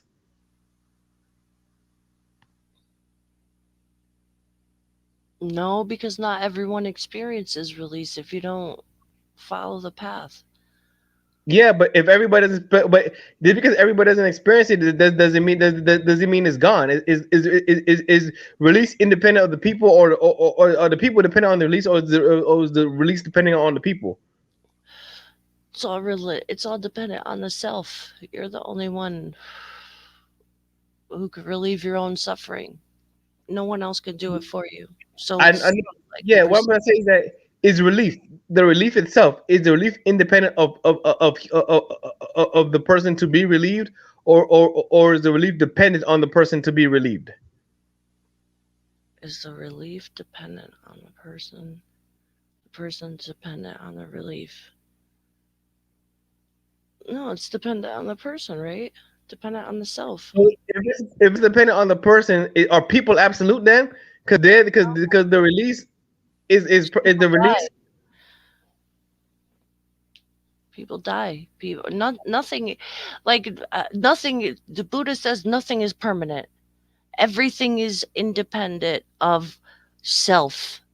So everything is, nothing we can say is ours, right? Like our thoughts are not ours. Our feelings are not ours. Our possessions, yeah, they're ours for a little bit, but they cannot be ours. They can be burnt. They can be thrown away. They can be given away. They're not a part of us. Then who does reality belong to? Does reality have an owner?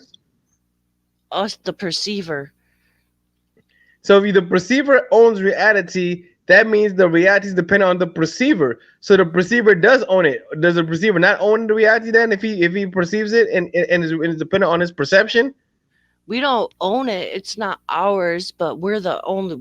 Reality doesn't exist if we're not there to perceive it. Oh, so reality is dependent on the perceiver. So there's no reality outside of the perception. It's like the cat in the box, like the Schrodinger's cat, right? So like if no one's there to look at it, does a cat exist or not? Okay, if nobody sees my cat, if I have a cat right now in real life, if you have a cat in your house, and nobody sees your cat, does your cat's not there? Just because nobody sees your cat doesn't mean the cat's there. The cat can still be there, even nobody can see it. Okay, I'm gonna give you an example. Yeah, but Can if I it- wasn't born, if I wasn't born, I wouldn't know the cat's there. I just wouldn't. because you know it's there doesn't mean it doesn't exist. Like for example, I'm not like for example, there But was a time I know you. Well, watch this. Hey Jen, let me give you an example. Jen, there was a time that I did not know who Jen Wallace was or never heard of Jen Wallace, right? Now I know Jen Wallace. Now, if I would have never known you, does that mean you never existed? I never existed to you. Yeah, but you still exist. Who am I? Right. I exist to me. You're you. You have your own perception of this world and this reality and this universe. If you didn't exist, is reality independent of the perceiver, though? It is reality independent of a receiver or the perceiver.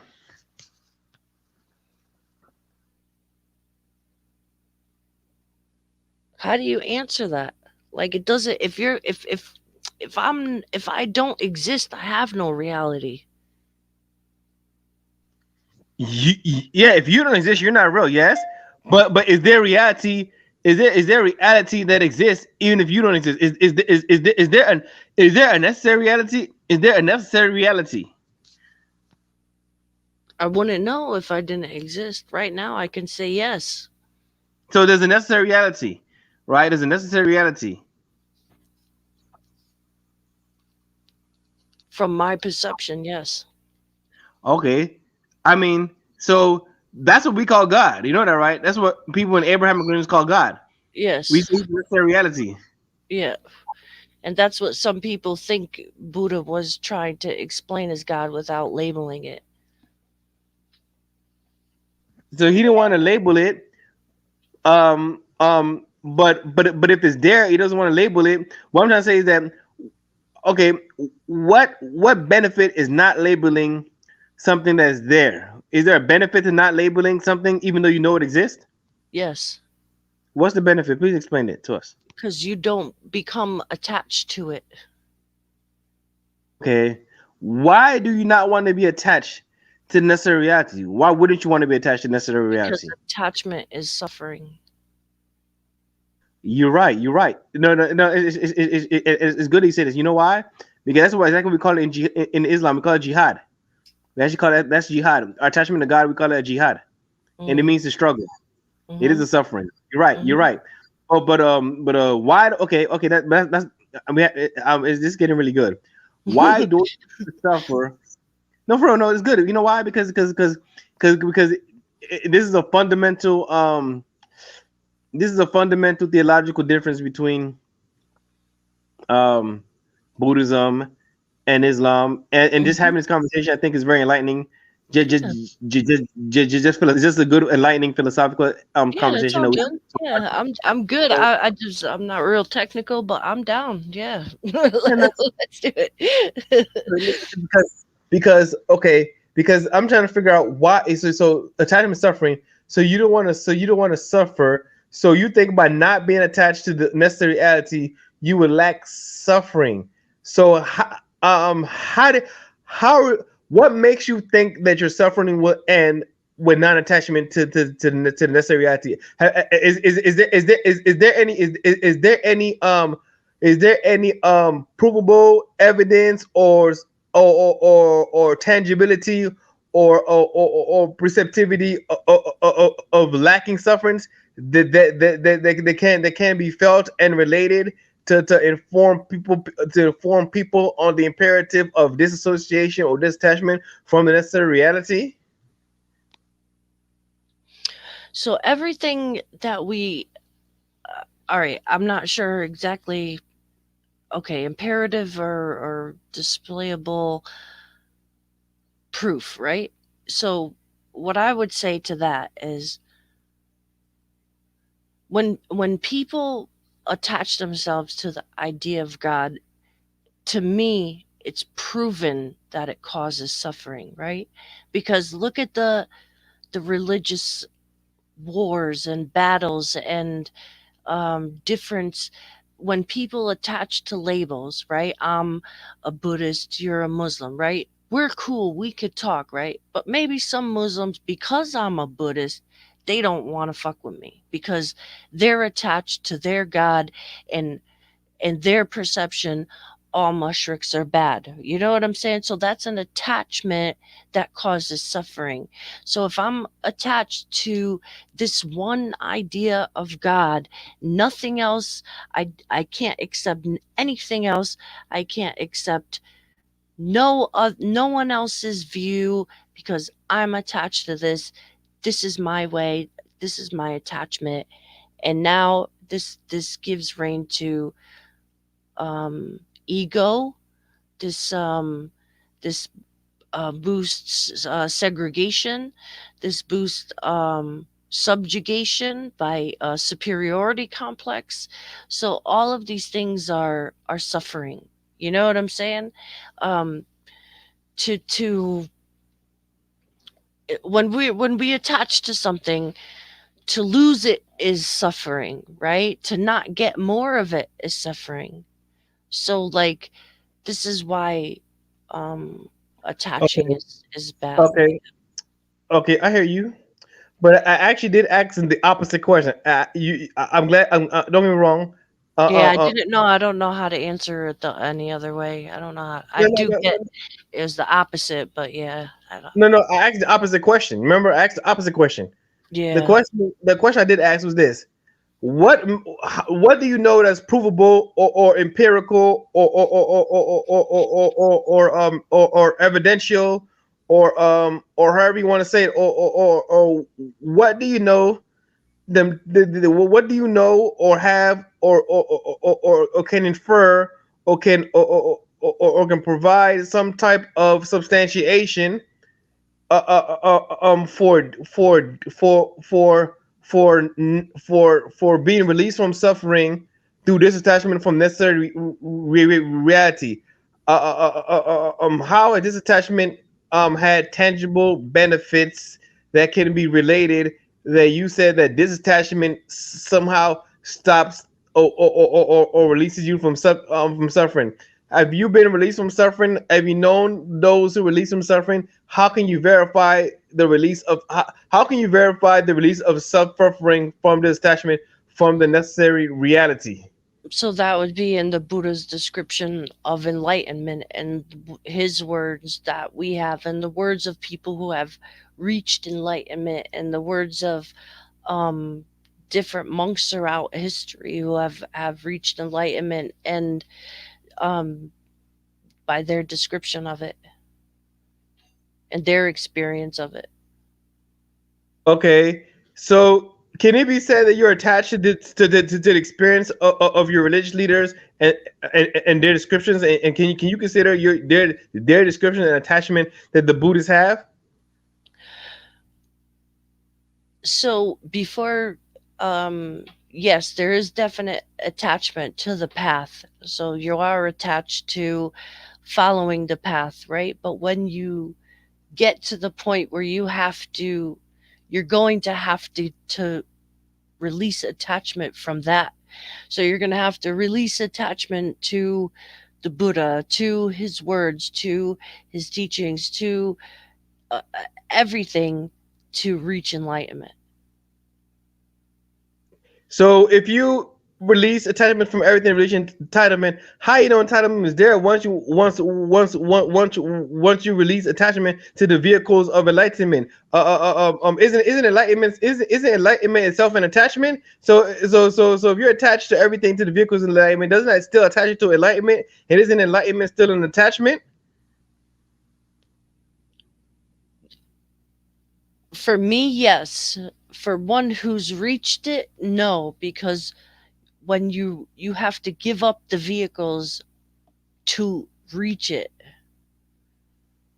But what if you reach enlightenment? What I'm trying to say, okay, even if you give up the vehicles, right? I'm going to the full conclusion. Would attachment itself be an attachment? So how do you know that the enlightened have dissociated themselves from enlightenment when they're telling you about their enlightenment? Well, how you know the enlightened have detached themselves or have achieved detachment from enlightenment by when they themselves are explaining to you their enlightenment. The enlightened ones are explaining to you their enlightenment. You're understanding them to be enlightened. Well, how do you know that they have been disassociated themselves from enlightenment when they're telling you about enlightenment? I guess that would have to come down to faith, right? We have faith that there is an enlightenment and that it's achievable and that the end of suffering is achievable. So when you no longer suffer, that's that's it. That's when you have no attachments and you're no longer suffering, then that's enlightenment. I mean, they wouldn't be enlightened unless they've given up everything, unless they've given up all attachments, right? No, I mean, I disagree with you. I mean, I fundamentally disagree because I come from a different theological perspective. So I fundamentally disagree. I do. Okay. So I just want to put that out there that I'm having this conversation, but I fundamentally disagree with Yeah. disattaching stuff from. No. I'm just saying it for the audience to understand that I come from a perspective that you're supposed to attach yourself to the necessary reality that being God. But the reason I'm asking these questions is for my understanding and for the audience understanding of the value of disassociating yourselves from the necessary being, and does that really cause enlightenment when the people who say so are to me, I'm not saying this happens in this case, to me still seem to be attached to enlightenment itself. So if you're attached to enlightenment itself, I don't think enlightenment is an attachment, though. I think it's an experience and a state of being. So, like, if you've reached a state of being, then you've relinquished all of your attachments. You can't enter that state of being unless you've done so. You know what I'm saying? So, like, yeah, it could. That's where I said, like, yeah, it could come down to faith because I'm nowhere near that, and I have very limited knowledge of this stuff. You know what I'm saying? Like, I'm not real. Like I said, I'm only yeah, but you have faith. So what I'm trying to say is that is your faith itself absolute? Does it require absolute faith to do that? Does it require absolute faith to reach the enlightenment? Does it require absolute faith?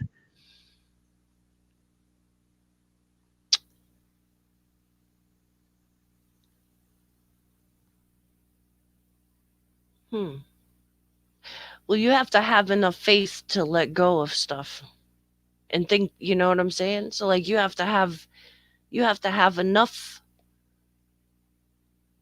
Well, I don't know if that's faith because that could be determination too. I don't know how to answer that. I don't know if it's absolute faith or determination to end suffering. You know what I'm saying? So it's like if you're determined to end suffering and you're faithful that if you leave this attachment, that it's going to end your suffering, then, once you get rid of attachments, you can see that you're not suffering from them anymore. You know what I'm saying? But so it's an experience. Like, you're experiencing this by yourself. Like, I've let go of attachments and I no longer suffer from them, like in my life right now. And I don't experience suffering from these things anymore because I've given them up. So because I've experienced that, it gives me faith to know that the more attachments I let go of, the less I'm going to suffer.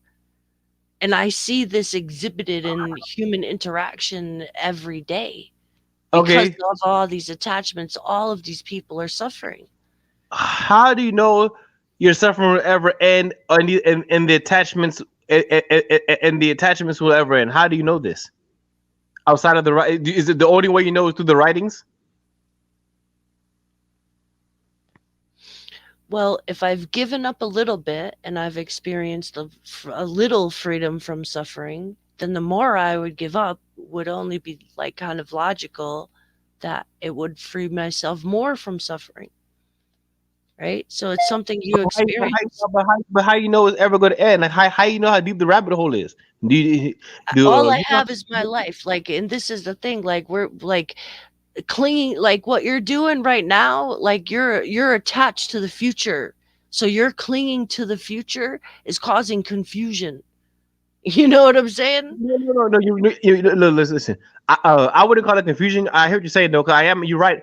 I am attached to the future. I'm attached to the last day. I'm attached to the world to come. So I Right. understand what you're saying. Right. You're absolutely correct. I'm in a psychological space where I'm attached to the world to come. Right. I've traded my life in this world for life in the world to come. I've already made that trade. I'm Right. attached. I'm attached to the next life. But what I'm trying to say, what my point is that is that this rabbit hole. I'm gonna call it a rabbit hole because I have no other way to say it. I have no other way to say it. I know it might not be called a rabbit hole, but I'm just gonna use the word rabbit hole because I have no right now in my mind. I have no other language to use. So I'm gonna call it a rabbit hole. Okay. This rabbit hole of this attachment, of disassociating or disattachment, I don't know how its end can be substantiated at this point. I'm trying to figure out how its end can be substantiated. It was insubstantiable to begin with. Well, I guess that we have the Buddha's experience of it and what he's taught us about it. So Buddhism relies on the teachings of the Buddha, and it itself. And would you consider again? I know I asked the question again, but it still goes back, and that's what I'm trying to understand. How is Buddhism not circular reasoning? I'm trying to understand how is it not circular reasoning. To me, it looks like circular reasoning, but I want to ask questions to give the Buddhist practitioner an opportunity to explain what I'm missing. I'm trying to figure out what I'm missing by thinking that it's just circular reason that can never be substantiated, because even the books that you use to claim the ability to achieve enlightenment through detachment, using these texts itself, it is itself an attachment. Enlightenment in itself, I would see. I know you said it's not, but I would see it as an attachment to a certain goal. I believe so. If you have a goal that you use determination, even and I'm using the word you use determination. If we determine to a goal, aren't you attached to that goal and itself? And isn't that goal an ultimate attachment? So is attachment ever really gone if you have an ultimate attachment? The attachment being the goal of enlightenment. I would say the attachment is the vehicle, and like say enlightenment is the end goal, right? I don't know how else to explain it. So like when you use the vehicle, yeah, you're attached to it because you're using this vehicle to get to somewhere. You know what I'm saying? But when you get there, you have to get out of the vehicle and walk in it and experience it. You know what I'm saying? So you have to let go of the vehicle. But it then again, like we in the Then why Buddhist paradigm, like everything is moment to moment. So okay, then why don't you just let the vehicle right away? Why don't you just let go of the vehicle from the get go? because I'm not experienced enough yet. I still need this to get to where I'm going. So how you know you're ever experienced enough? How you know your experiences will never end? How you know you're not having a never ending experience? Because okay, so in me in comparison to, let's say, a very high ranking monk, right? I have children, so I probably will never get there because I'm attached to my children, right? And that's one attachment I would have a very hard time giving up, right? So I may never reach enlightenment in this life. I may never do it because I love my children and I can never see myself giving that up. So what I'm saying is, like, to a monk where, you know, a lot of monks, they don't have children. They don't have possessions. You know, I'm attached to this house, like where my apartment where I live in. I depend on it. You know, this is my shelter. I can't just drop this, burn it down, and walk away.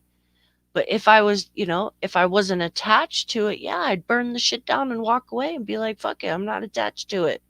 You know what I'm saying? So it's things like that. Like, this is a process that may take lifetimes, and most people may not reach. You know what I'm saying? So this is a process, but while we're in this lifetime, we can use it. We can ride the vehicle to get as much, like, release ourselves from as much suffering as we possibly can.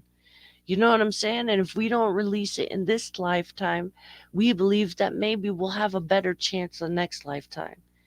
But we can't, I can't be bothered. I can't attach to that next lifetime, because what I do in this moment right now is what matters. You know what I'm saying? It's what I'm doing in this moment. Yeah. So But you everything said exists in this you cannot moment. do My what past and my future only exist in this moment. Yes, They're okay, only mental but now, but you concepts. admitted, right, that at this moment you cannot Mhm. complete your goal. So is it not this is knowing you can't complete your goal, leaving something to the next lifetime? It isn't that a self attachment to the next lifetime because you're hoping next lifetime to accomplish your goal? I mean, like I said, I'm most likely not going to reach enlightenment in this lifetime. So yeah, it is an attachment. It is a hope, you know? But I got to let that go. I can't think about that. I have to think about my deeds in this moment. But you're still thinking about your next lifetime because you could, Because I'm having a no, discussion with you about it. Yeah, of course.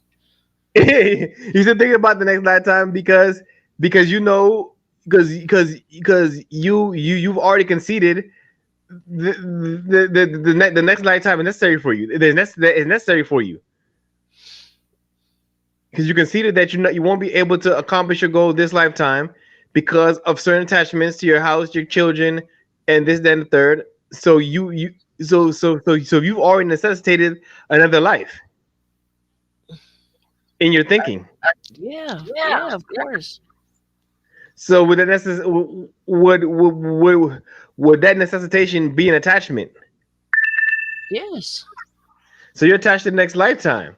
No matter how you matter how you want you no matter how bad you don't want to be, you're attached to it unless you disassociate from even your children, even your house, even your in your everything to pursue a goal that was written by someone you're attached to, and they say that they are disattached, but they're writing in attached, but they're writing in a they're okay.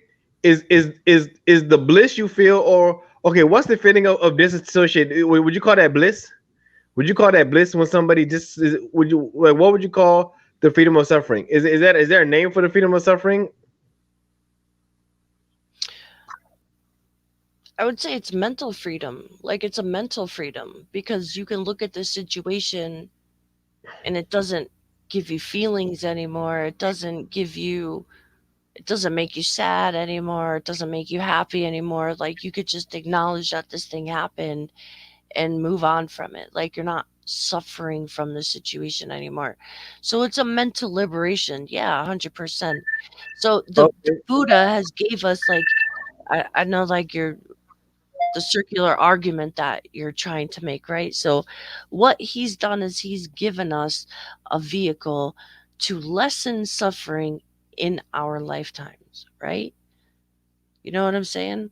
That this is what it's all about. So if I can use what he's given us, the teachings that he's given us and the methods that he's given us to make my life happier and maybe the life of the people around me happier, then I'm good with that. You know what I'm saying? If I don't reach enlightenment, fuck it. Maybe, hopefully, I'll come back as a human and get to do it again. Maybe I'll be a Muslim in my next lifetime. I have no idea. I hope so. I hope so. Maybe, yeah, maybe. Who But knows? no, but, I could be a fucking rat for all the shit I've done. I have no idea. no, but that's what I'm saying. But is it mental liberation or nirvana or however you want to describe it in the lexicon of Buddhism? Wouldn't that be itself? Isn't that itself an attachment? While we're in the vehicle, yes. But in order to get there, no. It's a goal. Like, it's a goal. Yeah, we're striving for that, right? So, yes, on the way, we're ascribing to that goal. But we know that in order to reach that goal, we have to let that go.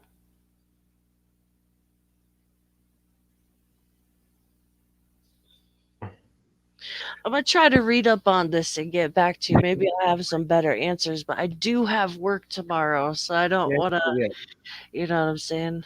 I'm yeah. getting Me kind too. Yeah, it's time to go. Yeah, it's getting late. You're right. Me too. I got work tomorrow too. yeah, yeah.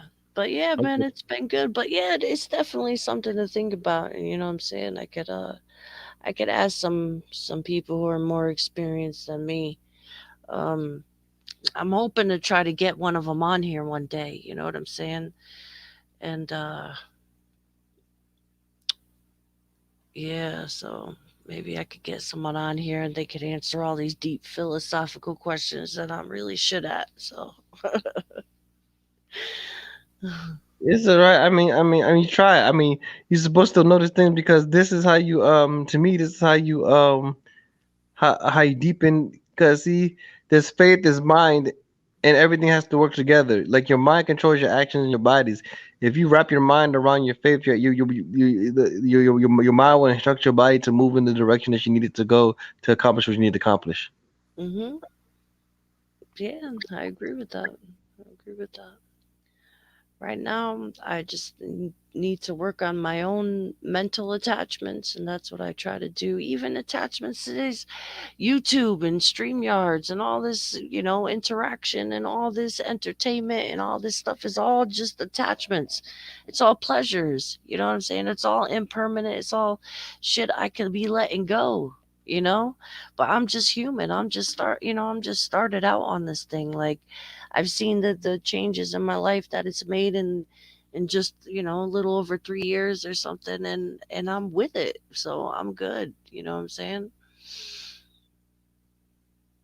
Okay, okay, we'll have this conversation later. I know you say it's getting late, so Yeah. I'll get off. But yeah, well, thanks All for having right. me on. Yeah, anytime, bro. Mr. Pelu, always welcome around here. All Okay, right.